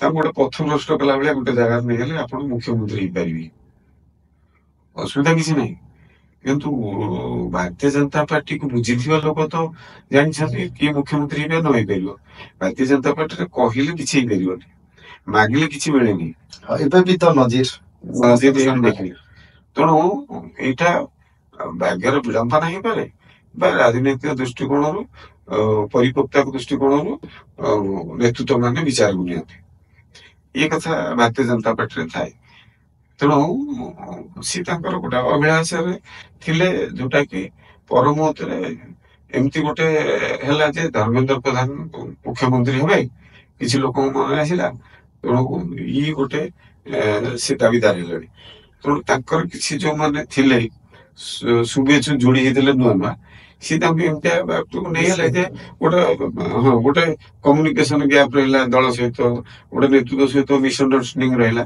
ଏଇଟା ଗୋଟେ ଲୋକ ମନରେ ଗୋଟେ ଆସିଗଲା ଯେ ସିଏ ଗୋଟେ ଅଲଗା ବାଟରେ ଯାଉଛନ୍ତି, ଅଲଗା ବାଟରେ ଯାଉଛନ୍ତି, ଆଙ୍କ ଭିତରେ ଗୋଟେ ଫରକ ଅଛି, ଏମିତି କିଛି ଅଛି ବୋଲିକି ଚାଲିଲା। ହେଇଥାଇପାରେ କିଛି କାହା ମନରେ କୋଉ ନେତୃତ୍ୱ ମନରେ ଥାଇପାରେ, କିନ୍ତୁ ମୁଁ କେବେ ସେ ବିଶ୍ୱାସ କରିନି ଏଗୁଡାକ। ମୁଁ ଜାଣିଛି ଭାରତୀୟ ଜନତା ପାର୍ଟି ପାଖରୁ ଦେଖିଛି, ଜାଣିଛି ଭାରତୀୟ ଜନତା ପାର୍ଟିର ନିଷ୍ପତ୍ତି କେମିତି ହୁଏ କଣ ହୁଏ ଏ କଥା ମୁଁ ଭଲ ଭାବେ ଜାଣିଛି। ସେ ଦୃଷ୍ଟିରୁ ମୁଁ କେବେ ଏ କଥାକୁ ମୁଣ୍ଡକୁ ନେଇନି। ତେଣୁ କିଛି କିଛି ଏମିତି କଥା ଆସିଲେ ଭାବନ୍ତି ଯେ ଧର୍ମେନ୍ଦ୍ର ପ୍ରଧାନଙ୍କ ଲୋକ ଜଗନ୍ନାଥ ପ୍ରଧାନ ଅପରାଜିତା ଷଡଙ୍ଗୀ ଯେହେତୁ ମନ ଭିତରେ କଥା ରଖିଛନ୍ତି, ତାଙ୍କର ମତଭେଦ ଅଛି, ହୁଏତ ଆଙ୍କର ମତଭେଦ ଅଛି ଧର୍ମେନ୍ଦ୍ର ପ୍ରଧାନଙ୍କ ସହିତ ଥିବା କାରଣରୁ ଅପରାଜିତା ଷଡଙ୍ଗୀ ମତଭେଦ, ମୁଁ ସେମିତି କେବେ ଇଏ କରେନି। କିନ୍ତୁ ହଁ, ମୁଁ ସ୍ୱାଭିମାନୀ, ମୁଁ ଅଭିମାନୀ, ମୁଁ ହାଡ ବଂଶ ରକ୍ତରେ ଗଢା ମଣିଷ। ତେଣୁ ଏଠି ଦୁଃଖ ଅଛି, ଏଠି ସୁଖ ଅଛି, ଅଭିମାନ ଅଛି, ସ୍ୱାଭିମାନ ଅଛି, ଏଠି ଜିଦି ବି ଅଛି, କିନ୍ତୁ ଅହଙ୍କାର ନାହିଁ। ଏଇ କଥାକୁ ମୁଁ ନେଇକି ଆଗକୁ ବଢୁଛି। ତେଣୁ ସେଥିରେ ଦେଢ ବଡ ନେତୃତ୍ୱ ଆସିଲେ ବି ମୋ ସ୍ୱାଭିମାନକୁ ଏବେ ମୁଁ ଛାଡିବି ନାହିଁ, ମୋ ଅଭିମାନକୁ କେବେ ବଳିଦେବି ନାହିଁ, ବା ମୁଁ କେବେ ସଂଘର୍ଷରୁ ପଛଘୁଞ୍ଚା ଦେବି ନାହିଁ। ଇଏ ବାଇ ନେଚର ଅଛି, ଭଗବାନ ଦେଇଛନ୍ତି। ତେଣୁ ମୁଁ ସବୁବେଳେ ସେ କଥାକୁ ମାନିକି ଚାଲିଛି। ସେଥିରେ ବର୍ତ୍ତମାନ ତ ଠିକ ଠାକ ଅଛି, କହୁଛି ଅସୁବିଧା ନାହିଁ। ଅପରାଜିତା ଷଡଙ୍ଗୀ ଏମପି ଅଛନ୍ତି, ଆମର ସେ ନେତୃତ୍ୱ ନିଶ୍ଚିତ ରୂପେ, ଏବଂ ନାରୀ ନେତ୍ରୀ ଆମ ପାଇଁକି ଯୋଉ ଓଡିଶାରେ କେତେ ଜଣ ଅଛନ୍ତି ତା ଭିତରେ ସେ ଅନ୍ୟତମ ନାରୀ ନେତ୍ରୀ। ଆଉ କମ୍ପେୟାର କଲେ ଧର୍ମେନ୍ଦ୍ର ପ୍ରଧାନ ସହିତ ଏଇଟା ମୁଁ କେବେ ମାନିବି ନାହିଁ, କାହିଁକିନା ମୁଁ ପାଖରୁ ଅତି ନିକଟରୁ ଦେଖିଛି ଧର୍ମେନ୍ଦ୍ର ପ୍ରଧାନ କିଏ, ତାଙ୍କ ନେତୃତ୍ୱ ଶୈଳୀ କେମିତିକା, ସିଏ କଣ ଓଡିଶା ପାଇଁ ଚାହାନ୍ତି, ଓଡିଶାକୁ କୋଉ ଦିଗରେ ନବା ପାଇଁ ଚାହାନ୍ତି, କୋଉ ଭଳିଆ ସଂଗଠନକୁ ମଜବୁତ କରିବାକୁ ଚାହାନ୍ତି, ତାଙ୍କର ରାଜନୈତିକ ଶୈଳୀ ମୁଁ ପାଖରୁ ଦେଖିଛି। ସେଥିରେ କେହି ଗୋଟେ ପ୍ରଶ୍ନ ଆଣିଲେ ମୋ ମନ ବେଳେବେଳେ ଆନ୍ଦୋଳିତ ବି ହୁଏ। ଆପଣ ମଧ୍ୟ ଭୁବନେଶ୍ୱରକୁ ରିପ୍ରେଜେଣ୍ଟ କରନ୍ତି ଆଉ ମଧ୍ୟ ଭୁବନେଶ୍ୱରର ବିଧାୟକ ପ୍ରାର୍ଥୀ, କିନ୍ତୁ ପୁରା ଭୁବନେଶ୍ୱରରେ ଜଗା ଭାଇଙ୍କର ଭାରି ଚାହିଦା। ପ୍ରତ୍ୟେକ କାର୍ଯ୍ୟକ୍ରମରେ ଦେଖିବାକୁ ମିଳେ ଜଗନ୍ନାଥ ପ୍ରଧାନଙ୍କୁ। ଆପଣ ନଗଲେ ହୁଏତ କାର୍ଯ୍ୟକ୍ରମଟା ଏତେ ସୁନ୍ଦର ଲାଗେନି, କର୍ମୀମାନେ ଟିକେ ମନ ଉଣା କରନ୍ତି। ପ୍ରକୃତରେ ଆପଣ ହାରି ଯାଇଥିଲେ ମଧ୍ୟ ମୁକୁଟବିହୀନ ସମ୍ରାଟ ହେଇକି ଭୁବନେଶ୍ୱର ରାଜନୀତିକୁ କଣ୍ଟ୍ରୋଲ କରୁଛନ୍ତି। ଆଉ ପ୍ରତ୍ୟେକ ସରକାରୀ କାର୍ଯ୍ୟକ୍ରମରେ, ସରକାରୀ ଅଫିସରେ ଜଗନ୍ନାଥ ପ୍ରଧାନଙ୍କର ବହୁତ ଦବଦବା। ଆଉ କର୍ମୀମାନଙ୍କୁ କେମିତି ଥଇଥାନ କରାଯିବ ସେଥିପାଇଁ ଜଗା ପ୍ରଧାନ ସବୁବେଳେ ଆଗରେ। ପ୍ରକୃତରେ ଏଇଟା ଆପଣଙ୍କର ଦବଦବା ନା ଆପଣଙ୍କ ନେତୃତ୍ୱକୁ ଭରସା କରି ଦଳ ଆପଣଙ୍କ ଉପରେ ଗୁରୁ ଦାୟିତ୍ୱ ଦେଇଛି? ନିଶ୍ଚିତ ରୂପେ ଇଏ ରାଜ୍ୟର ନେତୃତ୍ୱ ମାନେ ଭରସା ବିଶ୍ୱାସ ଦେଇକି ଯେତେବେଳେ ମତେ ନିର୍ବାଚନ ରଣାଙ୍ଗନରେ ରାଜଧାନୀର ମୁଖ୍ୟ ଜାଗା ମଧ୍ୟ ଭୁବନେଶ୍ୱର ଦାୟିତ୍ୱ ଦେଇଛନ୍ତି, ମୋର ଦାୟିତ୍ୱ ମଧ୍ୟ ଅନୁଛି, ମୋର କର୍ତ୍ତବ୍ୟ ମଧ୍ୟ ରହୁଛି ଏଠି ପୁରୁଣା କାର୍ଯ୍ୟକର୍ତ୍ତା ହିସାବରେ 30-31 ବର୍ଷ ଧରି ଦଳ ସହିତ ଅହରହ ଦୁଃଖ ସୁଖରେ ଭଲ ମନ୍ଦରେ ଏବଂ ସଂଗଠନକୁ ମଜବୁତ କରିବାରେ ମୁଖ୍ୟ ଭୂମିକା ନେଇକି କାମ ଯେତେବେଳେ କରୁଛି, ମୋଠୁ ସିନିୟର ଲୋକ 2-4 ଜଣ ଅଛନ୍ତି ମନେ ନାହିଁ, କିନ୍ତୁ ପ୍ରତ୍ୟକ୍ଷ ଭାବରେ ମୁଁ ଯେତେବେଳେ ଗୋଟେ ନିର୍ବାଚନ ଲଢୁଛି ମୋର ଦାୟିତ୍ୱ ବନୁଛି ଖାଲି ଯେ ମୁଁ ଏକୁଟିଆ ମୋ ନିର୍ବାଚନ ମଣ୍ଡଳୀରେ ସଂଗଠନକୁ ମଜବୁତ କରିବି, ମୋର ସମ୍ପର୍କ ରଖିବି ଆଉ 2ଟା ନିର୍ବାଚନକୁ ଛାଡିଦେବି, ସେଟା କେବେ ସମ୍ଭବ ହବନି। କାହିଁକିନା ଭୁବନେଶ୍ୱରକୁ ମୁଁ ସବୁବେଳେ କହିଛି ଭୁବନେଶ୍ୱର ଏକ, ଆଉ ଭୁବନେଶ୍ୱର କାର୍ଯ୍ୟକର୍ତ୍ତା ୟୁନାଇଟେଡ, ଏ କଥାକୁ ମାନସିକ ସ୍ତରରେ ରଖିଥାଏ ଏବଂ ସମସ୍ତଙ୍କ ଆଗରେ ମଧ୍ୟ କାର୍ଯ୍ୟକର୍ତ୍ତା ମାନଙ୍କର କହେ, କାର୍ଯ୍ୟକର୍ତ୍ତା ମାନଙ୍କର ଦୁଃଖ ସୁଖରେ ସବୁବେଳେ ହସ ଖୁସିରେ ମୁଁ ସବୁବେଳେ ମିଶେ। କେବେ ସେମାନେ ଅନୁଭବ କରନ୍ତିନି ଯେ ସିନିୟର କାର୍ଯ୍ୟକର୍ତ୍ତାଟା ନୂଆ କାର୍ଯ୍ୟକର୍ତ୍ତା ସହିତ ଏମିତି କଥା ନ ହଉ ବା ପୁରୁଣା କାର୍ଯ୍ୟକର୍ତ୍ତାଙ୍କ ସହିତ ଏମିତି କଥା ନ ହଉ, ମୋ ସମ୍ପର୍କ ସେମିତି କଥା ଆଡିକି ନ ଯାଉ, ଏଭଳିଆ ମୋ ମନ ଭିତରେ ଥାଏ। ମୁଁ ସେଭଳି ହସ ଖୁସିରେ ମଜାକରେ କାର୍ଯ୍ୟକର୍ତ୍ତାଙ୍କ ସହିତ ଯୋଡ଼ିଏ। ଆଉ ଏଠି ବାବୁ ସିଂ ଯିଏ ଆସିଲେ, ସିଏ ବି 5-6 ବର୍ଷ ହେଇଗଲା ଦଳରେ। ଏବଂ ପ୍ରିୟଦର୍ଶୀ ମିଶ୍ର ଆସିଲେ ନିର୍ବାଚନ ଲଢିଲେ, ସିଏ ନୂଆ ଏବେ ଏବେ ଆସିଲେ ଦଳକୁ। ତେଣୁ ଅପରାଜିତା ଷଡଙ୍ଗୀ ସିଏ ବି ନୂଆ ଏମପି ହିସାବରେ ଗଲେ 6-7 ବର୍ଷ ଭିତରେ ଆସିଲେ। ତେଣୁ ମୋର ଯୋଉ 30-31 ବର୍ଷର ଅଭିଜ୍ଞତା ରହିଛି, ତେଣୁ ମୁଁ ନିଜକୁ ନିଜେ ଅନୁଭବ କରେ ଦଳ ମୋ ଉପରେ ବେଶୀ ନିର୍ଭର କରୁଛି।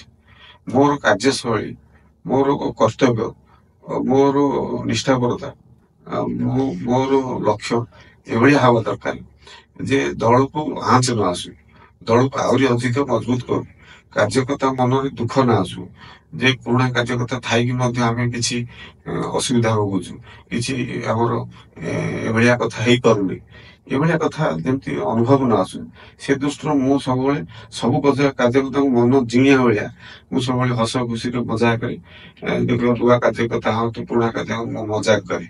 ମୋ ସାଥିରେ ଗୋଟେ କାର୍ଯ୍ୟକର୍ତ୍ତା ଯଦି କିଛି ସମୟ ବସିଲା, ସିଏ ହସି ହସି ବେଦମ ହବ। ଏଇ ଗୋଟେ ମୋର ବାଇ ନେଚର ବାଇ କ୍ୟାରେକ୍ଟର, ମୋର ଗୋଟେ ଏମିତିଆ କିଛି ସ୍ୱଭାବ ଅଛି। ତେଣୁ ମଜା କଥା ହୁଏ, ମେଳିରେ ମଧ୍ୟ ମଜା କଥା ହୁଏ। ତେଣୁ କାର୍ଯ୍ୟକର୍ତ୍ତାକୁ ସାଥିରେ ନେଇ ଚାଲିବା ଯୋଉଟା ମାନେ ହାକିମ କରିକି ସଂଗଠନକୁ ବଢିଆ, ଇଏ ସମ୍ଭବ ନୁହେଁ। ତାଙ୍କର ଦୁଃଖରେ ସୁଖରେ ହସରେ ଭଲରେ ମନ୍ଦରେ ଯୋଡି ହେବା, ତାଙ୍କ ମନକୁ ପ୍ରଫୁଲ୍ଲିତ କରିବା, ଆଉ ବହୁତ କିଛି କଥା ଦାୟିତ୍ୱ ଦେଇକି ତାଙ୍କୁ ଛାଟ ମାରିକି ଆଦାୟ କରିବା, ଏଇଭଳିଆ ମୋର ନେଚର ନଥିବା କାରଣ ମୁଁ ସବୁବେଳେ ବାଇ ନେଚର ବର୍ନ ନେଚର ମୋର ଏଇଆ।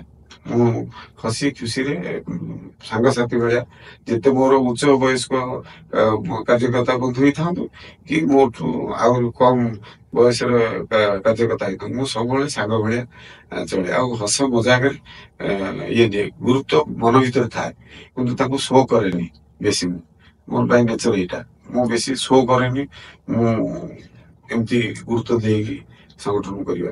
ଆପଣ ଜଣେ ପରାଜିତ ପ୍ରାର୍ଥୀ, ଦୀର୍ଘ 24 ବର୍ଷ ଶାସନ କ୍ଷମତାରେ ରହିଲା ପରେ ଆଜି ବିଜେଡି ଗାଦିଚ୍ୟୁତ। ବିଜୁ ଜନତା ଦଳର ଅଧିକାଂଶ ନେତା ନିଜକୁ ଅସହାୟ ମନେ କରୁଛନ୍ତି। ଆପଣଙ୍କ ଅଞ୍ଚଳର ବିଧାୟକ ମଧ୍ୟ ବିଜୁ ଜନତା ଦଳକୁ ରିପ୍ରେଜେଣ୍ଟ କରନ୍ତି। ଯେତେବେଳେ ଆପଣ ତାଙ୍କୁ ସାମ୍ନା କରୁଛନ୍ତି, କ'ଣ ରହୁଛି ଆପଣଙ୍କର ଆଭିମୁଖ୍ୟ? ଆଉ ଯଦି ଦେଖିବା, ଆପଣଙ୍କ ଅଞ୍ଚଳରେ ଆପଣଙ୍କର ବହୁତ ଦବଦବା, କାରଣ ଆମେ ଏଇ କିଛି ଦିନ ତଳେ ଦେଖିଲୁ ମାନ୍ୟବର ମୁଖ୍ୟମନ୍ତ୍ରୀ ଗୋଟେ କାର୍ଯ୍ୟକ୍ରମରେ ଭୁବନେଶ୍ୱର ମଧ୍ୟମକୁ ଯାଇଥିଲା ବେଳେ ଆପଣଙ୍କ କାର୍ଯ୍ୟାଳୟକୁ ଆସିକି ତାଙ୍କର ବହୁମୂଲ୍ୟ ସମୟର ଅଧଘଣ୍ଟା ଆପଣଙ୍କ ସହିତ ଆପଣଙ୍କ କର୍ମୀଙ୍କ ସହିତ ସ୍ପେୟାର କରିଥିଲେ। ପ୍ରକୃତରେ ଆପଣଙ୍କର ମୁଖ୍ୟମନ୍ତ୍ରୀଙ୍କର ସୁସମ୍ପର୍କ ପାଇଁ ନା ଆପଣ ମୁଖ୍ୟମନ୍ତ୍ରୀଙ୍କୁ ଆମନ୍ତ୍ରଣ କରିଥିଲେ ଆପଣଙ୍କର ଭୁବନେଶ୍ୱର ସେଣ୍ଟ୍ରାଲକୁ ନେଇକିରି ଯେଉଁ ଭିଜନ ଅଛି, ଯେଉଁ ମିଶନ ଅଛି, ତାକୁ କିପରି ରୂପାନ୍ତରଣ କରାଯାଇପାରିବ ସେଥିପାଇଁ? ଦେଖନ୍ତୁ, ଦୁଇଟି କଥା ଏଠି କହିଲେ। ଗୋଟେ ବିଧାୟକ ଯେ ମଧ୍ୟ ଭୁବନେଶ୍ୱର ଅଛି ତାଙ୍କର କଥାକୁ ନେଇକି ଓଡିଶା ସମସ୍ତେ ଜାଣିଛନ୍ତି କୋଉଭଳି ଭାବେ ସେ ବିଧାୟକ ବନିଲେ 19ରେ, ଏବଂ ଭୁବନେଶ୍ୱରର ତମକୁ ଭୁବନେଶ୍ୱର ଆସି କଣ ପାଇଁ ମନେ ପକେଇବେ, କଣ ଏମିତି କରିଛ ବିଧାୟକ ହିସାବରେ, କଣ ଏମିତି କରିଛ ତ ମନେ ପକେଇବେ, ଏଭଳିଆ କିଛି କଥା ନଥାଏ। ତେଣୁ ଯେହେତୁ ସରକାରୀ ଦଳରେ ଥିଲେ, ସେ କିଛି ନା କିଛି କରିକି ଜିତିବା କୌଶଳ ଜାଣିଛନ୍ତି। ସରକାରୀ ଦଳ ଥିଲା, ସରକାରୀ ସହଯୋଗରେ ଏ କଥା ହେଇଛି। କିନ୍ତୁ ସେମିତି କିଛି ଓଡିଶା ରାଜନୀତି ଦୃଶ୍ୟପଟରେ ହଉ ବା ରାଜଧାନୀରେ ହଉ ସେମିତି କିଛି ଛାପ ଛାଡି ନାହାନ୍ତି। ସେଥିପାଇଁ ମୁଁ ହାରିବା ସତ୍ତ୍ୱେ ମଧ୍ୟ ଲୋକଙ୍କ ଦୁଃଖ ସୁଖରେ ସାଥିରେ ଅଛି, ଏବଂ କାର୍ଯ୍ୟଶୈଳୀ ମଧ୍ୟ ସରକାର ଆସିବା ଦୃଷ୍ଟି ପରେ ମୋର ଯେହେତୁ ଅଭ୍ୟାସଗତ ମୁଁ ଅଫିସର ମାନଙ୍କୁ ଫ୍ରେଣ୍ଡଲି ତାଙ୍କ ସାଥିରେ ରହିକି କେମିତି କାମ ହାସଲ କରାଯାଏ ଏ କୌଶଳ ମୁଁ ଜାଣିଛି। ତେଣୁ ମୋର ବୁଦ୍ଧି ବିଦ୍ୟାରେ ହଉ ଜ୍ଞାନରେ ହଉ ମୋ କୌଶଳରେ ମୁଁ ମାନେ ସରକାରୀ ଅଫିସର ମାନଙ୍କ ସହିତ ଫ୍ରେଣ୍ଡଲି ବିହେଭ କରିକି ମୁଁ ତାଙ୍କର ମୋ କାମ ହାସଲ କରୁଛି, ଲୋକଙ୍କର ଯାହା କାମ ମୋର ବ୍ୟକ୍ତିଗତ କିଛି କଥା ନଥାଏ, ମୁଁ ଲୋକଙ୍କର ଦୁଃଖ ସୁଖର କଥା ହେଇକି ତାଙ୍କ ପାଖରେ ପହଞ୍ଚିକି ସବୁ କଥା କରି ନଉଛି। ଏଇଟା ଗୋଟେ ମୋର କାର୍ଯ୍ୟଶୈଳୀ। ଆଉ ସେ ଦୃଷ୍ଟିରୁ ସିଏ ନଗଣ୍ୟ ହେଇଯାଉଛନ୍ତି। ଆଉ ସ୍ୱାଭାବିକ ସରକାର ଥିବା କାରଣରୁ ସବୁ ଅଫିସର ମାନେ, ସବୁ ସରକାରୀ କର୍ମଚାରୀ ମାନେ ଏବଂ ସାଧାରଣ ଲୋକ ଏ କଥାକୁ ଅନୁଭବ କରିଛନ୍ତି ଏବଂ ଦଳ ମତେ ନେତୃତ୍ୱ ମତେ ଦାୟିତ୍ୱ ଦେଇଛନ୍ତି, ସରକାରୀ ଦଳର ଦାୟିତ୍ୱ ଦେଇଛନ୍ତି। এই ଯେ ନାଇଁ ଜଗନ୍ନାଥ ପ୍ରଧାନ ହଉଛନ୍ତି ଆମ ଦଳର ବିଧାୟକ, ସରକାରୀ ଦଳର ବିଧାୟକ। ସିଏ ଲୋକଙ୍କ ସୁଖ ଦୁଃଖରେ ସାମିଲ ହେଇକି ତାଙ୍କର ସରକାରୀ ଯୋଜନାକୁ କେମିତି ତାଙ୍କ ପାଖରେ ପହଞ୍ଚେଇ ପାରିବେ ଏଥିରେ ଲିପ୍ତ ରହନ୍ତି। ଏ ଦାୟିତ୍ୱ ମତେ ଦଳ ଦେଇଛି। ଏବଂ ଖୁସିର କଥା ହେଲା ମୁଖ୍ୟମନ୍ତ୍ରୀ ମୋହନ ଚରଣ ମାଝୀ, ଯିଏକି ଆମର ଜଣେ ପୁରୁଣା କାର୍ଯ୍ୟକର୍ତ୍ତା, ଆଜି ସିଏ ମୁଖ୍ୟମନ୍ତ୍ରୀ ବନିଛନ୍ତି। ଭାରତୀୟ ଜନତା ପାର୍ଟିର କାର୍ଯ୍ୟଶୈଳୀ ଏଇଆ, କାହାକୁ ମୁଖ୍ୟମନ୍ତ୍ରୀ କରିବେ ଯେମିତି କେହି ଜାଣିନାହାନ୍ତି। ଭାରତୀୟ ଜନତା ପାର୍ଟି ତାଙ୍କୁ ଜଣେ ଆଦିବାସୀ ଚେହେରା ହିସାବରେ ତାଙ୍କୁ ଆଜି ନେତୃତ୍ୱ ଦେଇଛନ୍ତି। ସିଏ ମଧ୍ୟ ମାନେ ସରକାରରେ ରହିବାର ମାସେ ଦେଢ ମାସ ପରେ ଆମମାନଙ୍କୁ ଡାକିଥିଲେ, ଯୋଉ ମାନେ ଭୁବନେଶ୍ୱର ଲଢିଥିଲୁ, ଆମମାନଙ୍କୁ ଡାକିକି ବୁଝେଇଥିଲେ ଯେ ଭୁବନେଶ୍ୱର ରାଜଧାନୀ, ଏଟା ଓଡିଶାର ମୁଖଶାଳା, ଏଠି ଆପଣମାନେ ଅଧିକ ଫୋକସ କରନ୍ତୁ ଏବଂ ଧ୍ୟାନ ଦିଅନ୍ତୁ। ଏଇଠି ସବୁ କଥା କିନ୍ତୁ ଲୋକଙ୍କ ପାଖରେ ସରକାରୀ ଯୋଜନା ପହଞ୍ଚୁ। ଆପଣ ମାନେ ସଦା ସର୍ବଦା ଚଳଚଞ୍ଚଳ ଅଛନ୍ତି, ଆଉ ଟିକେ ଚଳଚଞ୍ଚଳ ହେଇକି ଲୋକଙ୍କ ଦୁଃଖ ସୁଖ ସାଥିରେ ଏବଂ ସମସ୍ୟା ସମାଧାନ କରିବା ଦିଗରେ ମନୋନିବେଶ କରନ୍ତୁ, ଯାହା ଫଳରେ କି ଏ ମୁଖଶାଳ କଥା ଓଡିଶା ସାରା ଚାରିଆଡେ ପହଞ୍ଚିବ ଯେ ଆପଣ ମାନେ ବିଭିନ୍ନ କଥାରେ ସାମିଲ ଅଛନ୍ତି। ତେଣୁ ସେ ଯୋଉ ପ୍ରୋତ୍ସାହନ ମିଳିଲା ମୁଖ୍ୟମନ୍ତ୍ରୀଙ୍କ ପାଖରୁ, ପରମତରେ ସେଇ ଦିଗରେ ଆମେ ଆଗେଇଛୁ। ଏବଂ ଖୁସିର କଥା ହେଲା, କିଛି ଦିନ ତଳେ ମୁଖ୍ୟମନ୍ତ୍ରୀ ଏକ ସରକାରୀ କାର୍ଯ୍ୟକ୍ରମରେ ଯାଇଥିଲେ, ମୋର କାର୍ଯ୍ୟାଳୟ ତା ନିକଟରେ ଥିଲା। ତେଣୁ ସିଏ ଯେତେବେଳେ ଜାଣିଲେ ଯେ ମୋର କାର୍ଯ୍ୟାଳୟ ଅଛି, ସେ ମୋ କାର୍ଯ୍ୟାଳୟକୁ ଆସିଥିଲେ। ପ୍ରାୟ ଅଧଘଣ୍ଟାରୁ ଉର୍ଦ୍ଧ୍ୱ ସମୟ ବସିଲେ, ବହୁତ ବିଭିନ୍ନ କଥା, ସାଂଗଠନିକ କଥା ବିଷୟରେ ଆଲୋଚନା ହେଲା ଏବଂ ଯୋଉ ସହକର୍ମୀ ମାନେ ଥିଲେ ତାଙ୍କୁ ମଧ୍ୟ ପ୍ରୋତ୍ସାହନ ଦେଲେ, ଆହୁରି ସଂଗଠନକୁ ମଜବୁତ କର, ସରକାରୀ ଯୋଜନାକୁ ଲୋକଙ୍କ ପାଖରେ ପହଞ୍ଚାଇବା ପାଇଁ ଆହୁରି ପ୍ରୟାସ ରଖ, ପୁରା ଜୋରଦାର ହେଇକି ଲାଗ ଟିକେ ଜଗନ୍ନାଥ ଭାଇଙ୍କୁ ଆହୁରି ଟିକେ ମଜବୁତ କରା, ମାନେ କର୍ମୀ ମାନଙ୍କୁ ପ୍ରୋତ୍ସାହନ ଦେଲେ ଏବଂ ତାଙ୍କ ସହିତ ବ୍ୟକ୍ତିଗତ ଭାବେ ଫଟୋ ମଧ୍ୟ ଉଠେଇଲେ। ଇଏ ଗୋଟେ ଭାରତୀୟ ଜନତା ପାର୍ଟିର କାର୍ଯ୍ୟକର୍ତ୍ତାରୁ ନିର୍ମାଣ ହେଇଥିବା ନେତାର ଚରିତ୍ର। କୋଭଳି ଭାବରେ ସିଏ କାର୍ଯ୍ୟକର୍ତ୍ତା ମାନଙ୍କୁ ପ୍ରୋତ୍ସାହିତ କରୁଛନ୍ତି ଏବଂ ଲୋକଙ୍କ ସମସ୍ୟା ସମାଧାନ କରିବା ପାଇଁ କି ଅନୁପ୍ରାଣିତ କରୁଛନ୍ତି। ଇଏ ହଉଛି ମାନ୍ୟବର ମୁଖ୍ୟମନ୍ତ୍ରୀ ମୋହନ ମାଝୀଙ୍କର ବ୍ୟକ୍ତିଗତ ଚେହେରା ମୁଁ କହିବି। ତେଣୁ ସେଥିପାଇଁ ତାଙ୍କୁ ତ ବହୁତ ଅଶେଷ ଧନ୍ୟବାଦ ଦେବି। ଯୋଉ କାର୍ଯ୍ୟାଳୟକୁ 2015ରେ ଧର୍ମେନ୍ଦ୍ର ପ୍ରଧାନ କେନ୍ଦ୍ରମନ୍ତ୍ରୀ ଥିଲାବେଳେ ସେତେବେଳେ ଉଦ୍ଘାଟନ କରିଥିଲେ, ଯୋଉ କାର୍ଯ୍ୟାଳୟକୁ ଡେପୁଟି ସିଏମ 2 ଜଣ ଯାକ ଯାଇଛନ୍ତି, ଯୋଉ କାର୍ଯ୍ୟାଳୟକୁ ପ୍ରାୟତଃ ମନ୍ତ୍ରୀ ମାନେ ସମସ୍ତେ ଯାଇଛନ୍ତି, ବିଧାୟକ ମାନେ ଯାଇଛନ୍ତି, ଅଧୁରା ଥିଲା ମୁଖ୍ୟମନ୍ତ୍ରୀ ଯିବାଟା, ସେ ଦିନ ପୂରଣ ହେଇଗଲା। ମୋ ମନ ବହୁତ ଖୁସି ଏବଂ ଧନ୍ୟବାଦ ମଧ୍ୟ ଦେବି ମୁଖ୍ୟମନ୍ତ୍ରୀଙ୍କୁ ଏଇ କ୍ଷେତ୍ରରେ ଯେ ସେମାନେ ଗୋଟେ ମାନସିକ ସ୍ତରରେ ମଜବୁତ କରିଥିବା। 2019 ସାଧାରଣ ନିର୍ବାଚନର କିଛି ଦିନ ପୂର୍ବରୁ ଆପଣଙ୍କ ଉପରେ ଗୋଟେ ମରଣାନ୍ତକ ଆକ୍ରମଣ ହେଇଥିଲା, ଆଉ ସେଇ ସମୟରେ ଆପଣଙ୍କର ପ୍ରତିଦ୍ୱନ୍ଦ୍ୱୀ ବିଜେଡିର ବିଧାୟକ ପ୍ରାର୍ଥୀଙ୍କୁ ମଧ୍ୟ ଆକ୍ରମଣ ହୋଇଥିଲା ଆପଣଙ୍କ ଏରିଆରେ।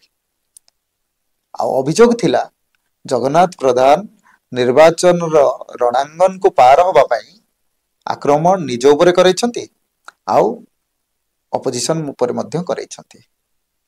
ପ୍ରକୃତରେ ସେ କାରଣ କଣ ଥିଲା? ସେଠି ଭାରତୀୟ ଜନତା ପାର୍ଟିର ପ୍ରାର୍ଥୀ ହିସାବରେ ମୁଁ ଲଢୁଥିଲି 2019ରେ ଏବଂ ଯିଏକି ମେୟର 10 ବର୍ଷ ଥିଲେ ବିଜୁ ଜନତା ଦଳର, ସେ ଅନନ୍ତ ଜେନା, ସିଏ ଲଢୁଥିଲେ। ତାଙ୍କର ଛବି ମଳିନ ଥିଲା। ଗୋଟେ ସେକ୍ସ ସ୍କାଣ୍ଡାଲ ଉପରେ ସେ ଚେହେରା ଆସି ଯାଇଥିଲା, ତାଙ୍କର ଭିଡିଓ ଆସି ଯାଇଥିଲା ବିଭିନ୍ନ ଟିଭିରେ। ସେ କୋର୍ଟକୁ ଯାଇକି ସେଟାକୁ ସ୍ଥଗିତ କରି ରଖିଲେ ଏବଂ ପର ମୁହୂର୍ତ୍ତରେ ଗୋଟେ ରିଷି ମହାନ୍ତି ବୋଲିକି ଛାତ୍ର ମୃତ୍ୟୁ ହେଇଥିଲା ସେଇ ମାନେ ସେକ୍ସ ସ୍କାଣ୍ଡାଲର ଭିଡିଓକୁ ନେଇକି। ତାର ବାପା ମାଙ୍କୁ ଦବେଇକି ରଖା ହେଇଥିଲା, ଏଇ ସବୁ କଥା ଆଗକୁ ଆସି ଯାଇଥିଲା ତାଙ୍କ ଚେହେରା। ସେତେବେଳେ ସିଏ ପୁରା ହାରିବାର ଦ୍ୱାରରେ ପୁରା ଅବତୀର୍ଣ୍ଣ ଥିଲେ, ମୋର ବିଜୟ ଥିଲା। ଏ ଦୃଷ୍ଟିକୋଣରୁ ଏବଂ ସାଧାରଣତଃ ଲୋକଙ୍କର ଉତ୍ସାହ ଥିଲା ମୋ ପ୍ରତି।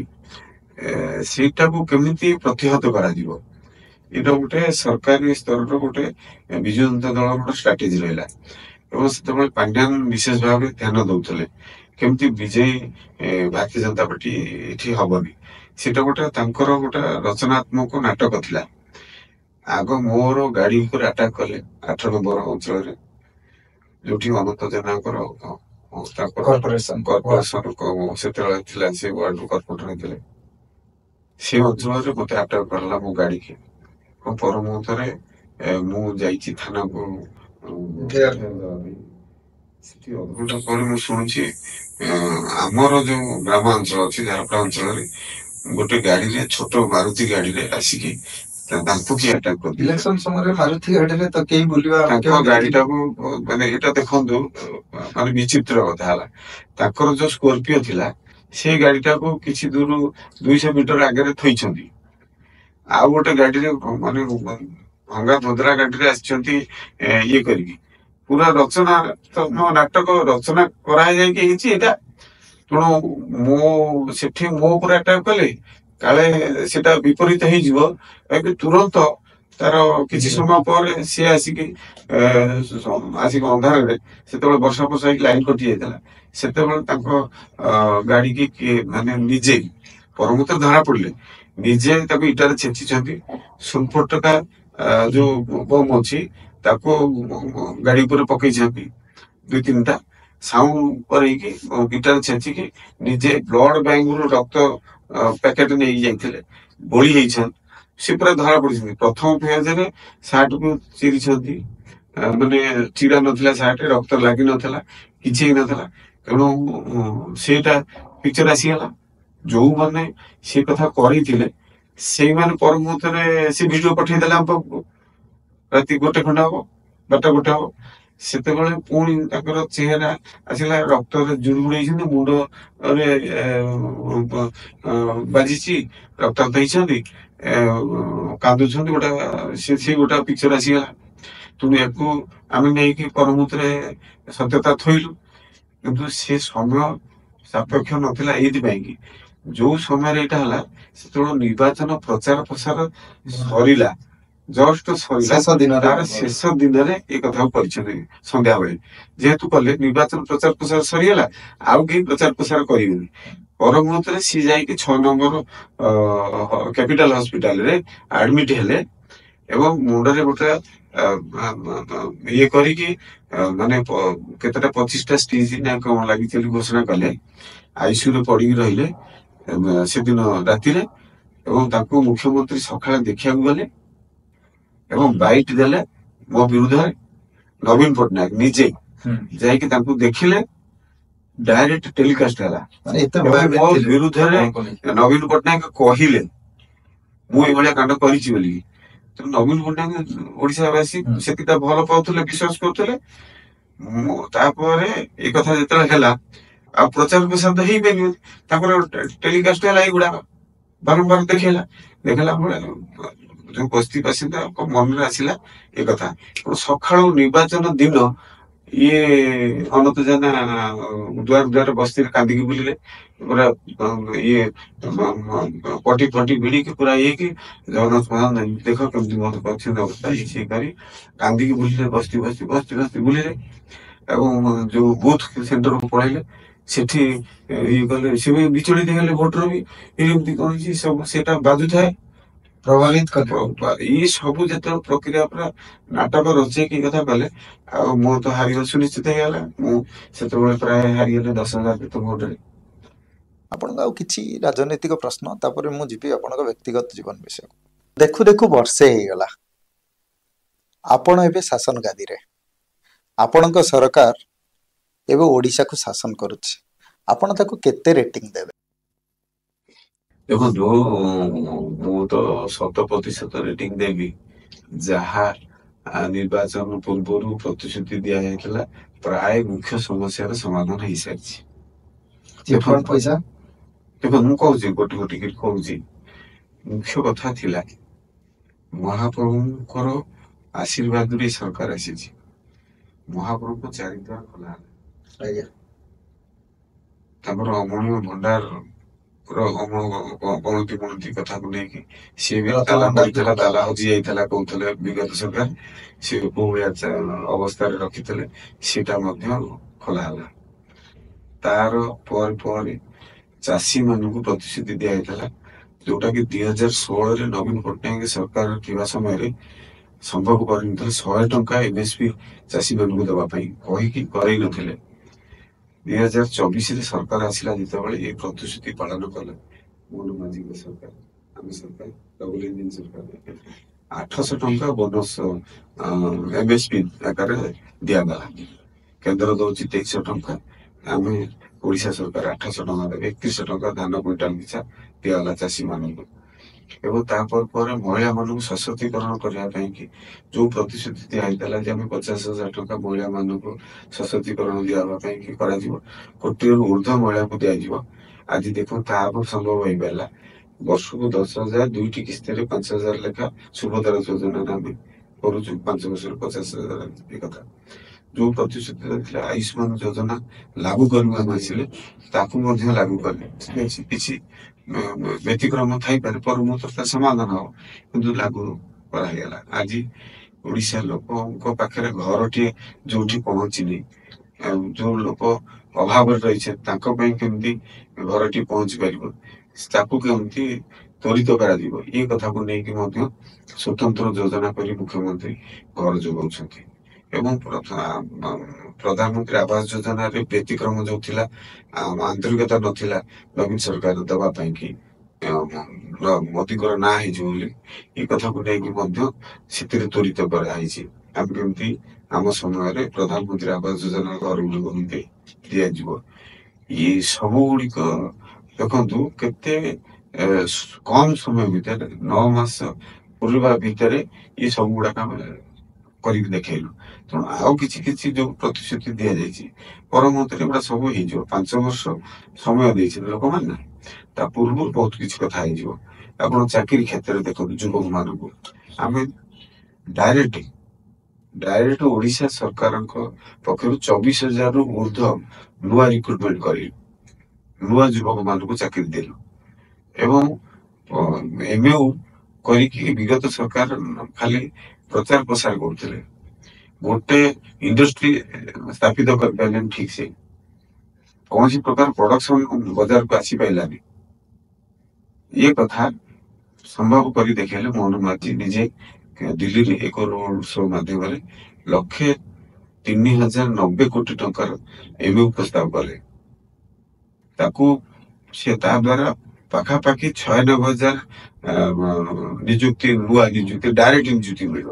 ଇନଡାଇରେକ୍ଟ ବହୁତ ଆସିବ, ଆନ୍ସିଲାରୀ ପ୍ରଡକ୍ସନ ୟୁନିଟ ଗୁଡାକ ବହୁତ, ଇଣ୍ଡଷ୍ଟ୍ରି ଆନ୍ସିଲାରୀ ୟୁନିଟ ମଧ୍ୟ ଆଗକୁ ଆସିଯିବ। ଏ ସବୁ ଯେତେ MAU ଅଛି ତାର ଆନ୍ସିଲାରୀ ୟୁନିଟ ଗୁଡାକ ବହୁତ ଆସିବ। ମୁଖ୍ୟମନ୍ତ୍ରୀ ଏ କଥାକୁ ନେଇକି ଆମେ ବି ତାଙ୍କଠୁ ଶୁଣିଛୁ ପାଖରୁ। ତେଣୁ ଏସବୁ କଥା, ବହୁତ ଗୁଡିଏ କଥା ସୁଚିନ୍ତିତ ଢଙ୍ଗରେ ଓଡିଶାକୁ 2036 ସୁଦ୍ଧା ବିକଶିତ କରିବା ପାଇଁ ଯୋଜନା ଗୁଡିକ ଆଗକୁ ନେଇକି ବଢୁଛି ସରକାର। ତେଣୁ ନିଶ୍ଚିତ ରୂପେ ମୁଁ 100% ମାର୍କ ଦେବି ଏଥିରେ। ମୋର ବି ଆଶା ରହିବ ଓଡିଶା 1 ନମ୍ବର ରାଜ୍ୟ ହଉ, ଆପଣଙ୍କ ନିର୍ବାଚନ ମଣ୍ଡଳୀ ମଧ୍ୟ 1 ନମ୍ବର ନିର୍ବାଚନ ମଣ୍ଡଳୀ ହଉ। ଆଗାମୀ ଦିନରେ ଆପଣ ବିଧାୟକ ଭାବେ ଜୟଯୁକ୍ତ ହୁଅନ୍ତୁ, ଆମର ମଧ୍ୟ ଏ ଆକାଂକ୍ଷା ରହିବ। ଜଗା ଭାଇ, କିଛି ବ୍ୟକ୍ତିଗତ ପ୍ରଶ୍ନ ଅଛି। ଆପଣ ସବୁବେଳେ ନିର୍ବାଚନ ମଣ୍ଡଳୀରେ ଚଳଚଞ୍ଚଳ, ଆଉ ନିର୍ବାଚନ ମଣ୍ଡଳୀ ପାଇଁ ଆପଣ ଅନେକ ସମୟ ଦିଅନ୍ତି, ରାତି ଦିନ ଏକ କରିଦିଅନ୍ତି। ପରିବାର ପାଇଁ ସମୟ ଦଉଛନ୍ତି ନା ଦଉନାହାନ୍ତି? କେବେ ପିଲାମାନେ ହୁଅନ୍ତୁ କିମ୍ବା ଭାଉଜଙ୍କ ତରଫରୁ ଅଭିଯୋଗ ଆସିନି ଆପଣ ଆମକୁ ସମୟ ଦଉନାହାନ୍ତି, ପୁରା ସମୟ ଆପଣ ଆପଣଙ୍କ ରାଜନୀତିରେ ଦେଇ ଦଉଛନ୍ତି, ସେମିତି କିଛି ଅଭିଯୋଗ ଆସେ କି? ଦେଖନ୍ତୁ, ମୁଁ କହିଲି ନା, 2009ରେ ସ୍ୱାଧୀନ ଲଢ଼ିଲି, ମୋର ବୋଉ ମୋତେ ପ୍ରୋତ୍ସାହନ ଦେଇଥିଲେ। ଆଜ୍ଞା, ସେଇଥିରୁ ବୁଝିପାରୁଥିବ ମୋର ପରିବାର କେମିତି ମତେ ଶକ୍ତି ଯୋଗାଉଛନ୍ତି। କୋଉ ଭଳି ପ୍ରୋତ୍ସାହନ ଦଉଛନ୍ତି। ମୁଁ ମୋର ପରିବାରର ବହୁତ କିଛି କଥା ବୁଝେ ନାହିଁ। ଆଜ୍ଞା ମୋ ପରିବାର ଭିତରେ ଆମେ ଜଏଣ୍ଟ ଫ୍ୟାମିଲି, ଆମ 3 ଭାଇ ଏକାଠି ରହୁଛୁ, ପରିବାର ସମସ୍ତେ ଏକାଠି ରହୁଛୁ। ତାଙ୍କର ସହଯୋଗରେ ମୁଁ ଆଗକୁ ବଢୁଛି। ପରିବାରର ସହଯୋଗ ବିନା କେହି ଆଗକୁ ବଢି ପାରିବନି। ସେଭଳିଆ ମାନସିକତା ପରିବାର ନ ରହିଲେ କୌଣସି ବ୍ୟକ୍ତି ଆଗକୁ ବଢି ପାରିବନି। ମୁଁ ନିର୍ଦ୍ୱନ୍ଦରେ, ନିର୍ଭୟରେ, ନିଶ୍ଚିନ୍ତାରେ ମୁଁ ମୋର ଆଗକୁ ବଢୁଛି। ଏଇଥିପାଇଁ ମୋର ପରିବାରର ହାତ, ପୁରାପୁରି ପ୍ରତ୍ୟେକ ହାତ ସହଯୋଗ କରୁଛି। ତେଣୁ ମୋର ଧର୍ମପତ୍ନୀ ଜଣେ ଏଭିପିର କାର୍ଯ୍ୟକର୍ତ୍ତା ଛାତ୍ର ଜୀବନ, ସିଏ ବି ସୌଭାଗ୍ୟବଶତଃ ଗୋଟେ ଥର କର୍ପୋରେଟର ହେଇଗଲେ। ତାଙ୍କର ପଲିଟିକାଲ ଜ୍ଞାନ ମଧ୍ୟ ଅଛି। ତେଣୁ ତାଙ୍କର କିଛି ଏମିତି କିଛି କଥାକୁ ମୁଁ ବି ଗ୍ରହଣ କରିଛି ରାଜନୀତିରେ। ଏବଂ ନିର୍ବାଚନ ସମୟରେ ସିଏ ବି ବହୁତ ପରିଶ୍ରମ କରନ୍ତି। ମୋର ଭାଇମାନେ, ମୋର ପରିବାର ସଦସ୍ୟ ମାନେ, ମୋର ବନ୍ଧୁବାନ୍ଧବ ମାନେ ସହଯୋଗ କରନ୍ତି। ଧର୍ମପତ୍ନୀ ହିସାବରେ ମୋର ସିଏ ବି ବହୁତ ସହଯୋଗ କରିଛନ୍ତି। ମୋ ନିର୍ବାଚନ ମଣ୍ଡଳୀରେ ବୁଲନ୍ତି ଆଉ ପ୍ରତ୍ୟକ୍ଷ ଭାବରେ କାର୍ଯ୍ୟକର୍ତ୍ତାକୁ ସେ ଜାଣିଛନ୍ତି ମୋର ନିର୍ବାଚନ ମଣ୍ଡଳୀର। ଆଉ ପ୍ରତ୍ୟେକ କାର୍ଯ୍ୟକର୍ତ୍ତା ତାଙ୍କ ସହିତ ବହୁତ ଭଲ ଭାବରେ ଯୋଡି ହୁଅନ୍ତି। ଏଇଟା ଗୋଟେ ମୋର ସୌଭାଗ୍ୟ ଯେ ମୋ ପରିବାର ମୋ ସାଥିରେ ସଦା ସର୍ବଦା ଉତ୍ସାହତ ସହିତ ଯୋଡି ହଉଛନ୍ତି। ମୁଁ ସଫଳତା ନ ମିଳିଲେ ମୋର ବଡ ଭାଇ, ସାନ ଭାଇ ପ୍ରୋତ୍ସାହନ ଦିଅନ୍ତି ସାଙ୍ଗେ ସାଙ୍ଗେ, ପୁଣି ଚାଲା, କିଛି ଅସୁବିଧା ନାହିଁ, ଆମେ ଅଛୁ ନା, ଆଗକୁ ବଢ, କଣ ଅଛି, ଚାଲୁ। ଏଇ ଯୋଉ କଥା କୁହନ୍ତି ସେଠାରେ ମତେ ଆହୁରି ପ୍ରୋତ୍ସାହନ ଅଧିକ ମିଳେ। ତେଣୁ ମୁଁ ଧନ୍ୟବାଦ ଦେବି ମୋ ପରିବାର ମୋ ସାଥିରେ ଅଛନ୍ତି। ଏଭଳିଆ ପରିବାର ମୋର ଭଗବାନଙ୍କର ଇଚ୍ଛା ଯୋଗୁଁ ମୋ ପାଖରେ ସମ୍ଭବ ହେଇପାରିଛି। ନିଶ୍ଚିତ ରୂପେ ମୁଁ ଯେତେ ଜନ୍ମ ପାଏ ମୋର ଏଇ ପରିବାର ସଦସ୍ୟଙ୍କୁ ନେଇକି ମୁଁ ଆଉ ଥରେ ତାଙ୍କରି ଭିତରେ ଜନ୍ମ ହେବି, ମୋ ଭଗବାନ ପାଖରେ ଇଚ୍ଛା ମୁଁ ପ୍ରାର୍ଥନା କରିବି। କାହିଁକି ନା ଆମର ଜୀବନ ଧାରାରେ ସମସ୍ତେ ଚାହାନ୍ତି ନା ପୁଣି ଆଉ ଥରେ ମଣିଷ ଜନ୍ମ କରିବା। ତେଣୁ ପୁଣି କେବେ ମଣିଷ ଜନ୍ମ ହେଲେ ମୋର ଏଇ ପରିବାର ସହିତ ଜନ୍ମ ହଉ, ମୋର ସବୁବେଳେ ଇଚ୍ଛା ଅଛି। ଆପଣ ପିଲାମାନଙ୍କ ଯୋଉ ଯେବେ ପ୍ୟାରେଣ୍ଟସ ମିଟିଂ ହୁଏ ସ୍କୁଲରେ ଯାଆନ୍ତି, ଆଟେଣ୍ଡ କରନ୍ତି? ମୁଁ କେବେ ମୋର ପିଲାମାନେ ଇଏରେ ମୁଁ କେବେ କୌଣସି କ୍ଷେତ୍ରରେ ମୁଁ ହସ୍ତକ୍ଷେପ କରିନି। ଯାହା ମୋର ଧର୍ମପତ୍ନୀ, ମୋ ପରିବାର ମାନେ ସେମାନେ ଧ୍ୟାନ ଦେଇଛନ୍ତି। ଆଉ ବଡ କଥା ହେଲା ମୋ ପିଲାମାନେ, ମୋର ଝିଅ ଆଜି ଇଣ୍ଟିଗ୍ରେଟେଡ ଲ ଫାଇନାଲ ଇୟର କରୁଛି ଏବଂ ପୁଅ ଚାର୍ଟାର୍ଡ କୋରିଆକ ସହିତ ବିଜେପି କଲେଜରେ ପଢୁଛି, ସେକେଣ୍ଡ ଇୟର ସରିଲା। ତେଣୁ ସେମାନେ କମର୍ସ କରୁଛନ୍ତି, କିନ୍ତୁ ସେମାନେ ତାଙ୍କ ଇଚ୍ଛା ମୁତାବକ ଯାହା ଚାହୁଁଛନ୍ତି ସେୟା କରୁଛନ୍ତି। ମୁଁ କେବେ କହିନି ବା ଆମ ପରିବାରରେ ଏମିତି କିଛି ବାଧ୍ୟବାଧକତା ନଥାଏ ପିଲାଙ୍କ ଉପରେ। କଣ ଆମେ ଚାହୁଁଛୁ ଏଇଟା କର, ତମେ ସେଇଟା କରନି, ଏମିତି କେବେ ହେଇନି। ତେଣୁ ଆମର ମୋର ସାନ ଭାଇର 2ଟା ଝିଅ ଆଜି ନ୍ୟାସନାଲ ଗୋଲ୍ଡ ମେଡାଲିଷ୍ଟ ଅଛନ୍ତି। ଓଡିଶାର ପ୍ରଥମ ଝିଅ ସୁଟିଂରେ ନ୍ୟାସନାଲ 68 ନ୍ୟାସନାଲ ଗେମ୍ରେ ଉତ୍ତରପ୍ରଦେଶରେ ହେଇଥିଲା, ସେଠି ଗୋଲ୍ଡ ମେଡାଲ ହେଇଛି। ଏବଂ ତାଙ୍କୁ ଆପଣଙ୍କର ଅଲମ୍ପିକ ଆସୋସିଏସନ ଅନୁମୋଦିତ କରିଛି। ଆଉ ସାନ ଝିଅଟେ ମଧ୍ୟ ସୁଇମିଂରେ ନ୍ୟାସନାଲ ଗୋଲ୍ଡ ପାଇଲା। ଦିବ୍ୟଜିତ ପ୍ରଧାନ, ବଡ ଝିଅ କଶିକା ପ୍ରଧାନ, ଯେ ସୁଟିଂରେ ନ୍ୟାସନାଲ ପାଇଲା ଗୋଲ୍ଡ। ତେଣୁ ଆଜି ସେମାନେ ମଧ୍ୟ ଜଣେ ବିଦେଶରେ ପ୍ରାକ୍ଟିସ କରିବାକୁ ଯାଇଛି, ଆଉ ଜଣେ ଚେନ୍ନାଇ ଯାଇଛି ପ୍ରାକ୍ଟିସ କରୁଛନ୍ତି। ଇଏ ଆମ ପରିବାରର ଗୌରବ, ଓଡିଶାର ବି ଗୌରବ। ଆଜ୍ଞା, ଆପଣଙ୍କୁ ଆମର ଶେଷ ପ୍ରଶ୍ନ, ଆପଣଙ୍କର ଆଗାମୀ ରଣନୀତି କଣ ରହିବ? ଦେଖନ୍ତୁ, ମୋର ଆଗାମୀ ରଣନୀତି ବିଶେଷ ଭାବେ ଭାରତୀୟ ଜନତା ପାର୍ଟି ଅଧିକ ମଜବୁତ କରିବା। ଭାରତୀୟ ଜନତା ପାର୍ଟି ଭୁବନେଶ୍ୱର ଯେତେ ମଜବୁତ ହବ, ଓଡିଶାରେ ସେତେ ତାର ପ୍ରଚାର ପ୍ରସାର ଅଧିକ ବଢିବ ଏବଂ ଓଡିଶାରେ ବାରମ୍ବାର ଭାରତୀୟ ଜନତା ପାର୍ଟି କେମିତି ସରକାର କରିବ, ଓଡିଶାକୁ 2036ରେ ବିକଶିତ କରିବ। ଓଡିଶା ରେଳ ଡବା ନ ହେଇକି ରେଳ ଇଞ୍ଜିନ ହବ ଓଡିଶା ଭାରତ ବର୍ଷରେ, ଏବଂ ଓଡିଶା 1 ନମ୍ବର ସ୍ଥାନ ବଜାୟ ରଖିବ। କେତେବେଳେ ସମ୍ଭବ ହବ? ଭାରତୀୟ ଜନତା ପାର୍ଟି ଲଗାତାର ଓଡିଶାରେ ବିଜୟ ହବ।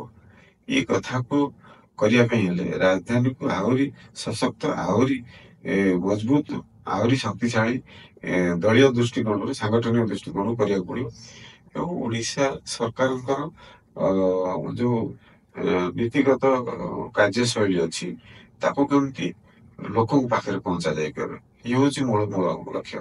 ତ ଭାରତୀୟ ଜନତା ପାର୍ଟି ହିସାବରେ ଶୃଙ୍ଖଳିତ ହିସାବରେ ନିଷ୍ଠାପରତା ସହକାରେ ମୁଁ କେମିତି ଆଗକୁ ବଢିପାରିବି ଏବଂ ଭାରତୀୟ ଜନତା ପାର୍ଟିର ନେତୃତ୍ୱ ନେଇପାରିବି ଏଇଟା ବି ଲକ୍ଷ୍ୟ। ଏବେ ଆସିବା ର୍ୟାପିଡ ଫାୟାର ରାଉଣ୍ଡକୁ। 3-4ଟି ପ୍ରଶ୍ନ ଆପଣ ସିଧା ସିଧା ଉତ୍ତର ଦେବେ। ଜଗା ଭାଇ ଯଦି ରାଜନୀତିରେ ନଥାନ୍ତେ ତାହେଲେ କ'ଣ କରିଥାନ୍ତେ? ରାଜନୀତିରେ ନଥିଲେ ମୁଁ ବିଶେଷ ଭାବେ ସମାଜ ସେବକ ହେଇଥାନ୍ତି। ଆପଣଙ୍କ ପାଇଁ ପରିବାର ଆଗ ନା ଆପଣଙ୍କର ନିର୍ବାଚନ ମଣ୍ଡଳୀ? ନିଶ୍ଚିତ ରୂପେ ପରିବାର ନଥିଲେ ମୁଁ କିଏ? ନିଶ୍ଚିତ ରୂପେ ମୋ ପରିବାର ତ ପ୍ରଥମେ ରହିବେ। ପରିବାରଙ୍କର ପ୍ରୋତ୍ସାହନ ସହଯୋଗରେ ଯେହେତୁ ପ୍ରତ୍ୟେକ କ୍ଷେତ୍ରରେ ମୁଁ ଆଗକୁ ବଢୁଛି, ମୋ ପରିବାର ରହିଲେ ସିନା ମୋ ସମାଜର କିଛି କଥା କହିପାରିବି। ତେଣୁ ନିଶ୍ଚିତ ରୂପେ ମୋ ପରିବାର। ଆପଣଙ୍କ ପାଇଁ ସର୍ବମାନ୍ୟ ନେତା କିଏ ଯଦି ରାଷ୍ଟ୍ରୀୟ ସ୍ତରରେ ଦେଖିବା? ବର୍ତ୍ତମାନ ସର୍ବମାନ୍ୟ ନେତା ଯଶସ୍ୱୀ ପ୍ରଧାନମନ୍ତ୍ରୀ ନରେନ୍ଦ୍ର ମୋଦି। ରାଜ୍ୟ ସ୍ତରରେ ଦେଖିଲେ? ରାଜ୍ୟ ସ୍ତରରେ ଦେଖିଲେ ନିଶ୍ଚିତ ରୂପେ ମୋର ସର୍ବୋଚ୍ଚ ନେତା ଧର୍ମେନ୍ଦ୍ର ପ୍ରଧାନ ଏବଂ ବିଶ୍ୱଭୂଷଣ ଅଛନ୍ତି, ମାନ୍ୟବର ମୁଖ୍ୟମନ୍ତ୍ରୀ ମୋହନ ମାଝୀ ଅଛନ୍ତି। ତେଣୁ ତା ସହିତ ବହୁତ ନେତାଙ୍କର ନେତୃତ୍ୱଙ୍କ ସହିତ ମୁଁ କାମ କରିଛି, ଯେମିତି କେବି ସିଂ ହେଲେ, ମନମୋହନ ସାମଲ ହେଲେ, ପ୍ରତାପ ଷଡଙ୍ଗୀ ହେଲେ, ସୁରେଶ ପୂଜାରୀ ହେଲେ। ମୁଁ ସମସ୍ତଙ୍କ ସହିତ ବନ୍ଧୁତ୍ୱ ମୋର ଭଲ ରହିଛି, କିନ୍ତୁ ଧର୍ମେନ୍ଦ୍ର ପ୍ରଧାନଙ୍କର ପ୍ରୋତ୍ସାହନ। ଆପଣ ପାଇଁ ଆଗ ଦେଶ ନା ଆଗ ପାର୍ଟି? ମୋ ପାଇଁ ବି ଦେଶ ଆଗ। ଦେଶ ବଞ୍ଚିଲେ ପାର୍ଟି ଥିବ, ମୁଁ ଥିବି। ଆମ ପାର୍ଟିରେ ବି ସେଇ ବିଚାରଧାରା ଅଛି ନା, nation first, party second, self last. ବହୁତ ବହୁତ ଧନ୍ୟବାଦ ଆପଣଙ୍କର ବହୁମୂଲ୍ୟ ସମୟ ପାଇଁ। ଏ ପଡକାଷ୍ଟ ମାଧ୍ୟମରେ ଆପଣ ଯୋଉ ବାର୍ତ୍ତା ଦେଲେ ତାଦ୍ୱାରା ଆମର ଓଡ଼ିଶାବାସୀ ମଧ୍ୟ ଆପଣଙ୍କ ବିଷୟରେ ବହୁତ କିଛି ଜାଣିବାର ସୁଯୋଗ ପାଇବେ। ତା ସହିତ ଓଡ଼ିଶା ରାଜନୀତିର ହାଲଚାଲ ମଧ୍ୟ ଆପଣ ସଂକ୍ଷିପ୍ତରେ ବହୁତ ସୁନ୍ଦର ଭାବରେ ଉପସ୍ଥାପନ କଲେ। ତେଣୁକରି ଆଜିର ପଡକାଷ୍ଟକୁ ଏଇଠି ମୁଁ ସମାପ୍ତ କରୁଛି। ଆପଣ ଆମକୁ ସମୟ ଦେଇଥିବାରୁ ଆପଣଙ୍କୁ ମଧ୍ୟ ଅନେକ ଅନେକ ବହୁତ ବହୁତ ଧନ୍ୟବାଦ। ଆପଣଙ୍କୁ ମଧ୍ୟ ବହୁତ ଧନ୍ୟବାଦ ଦେବି।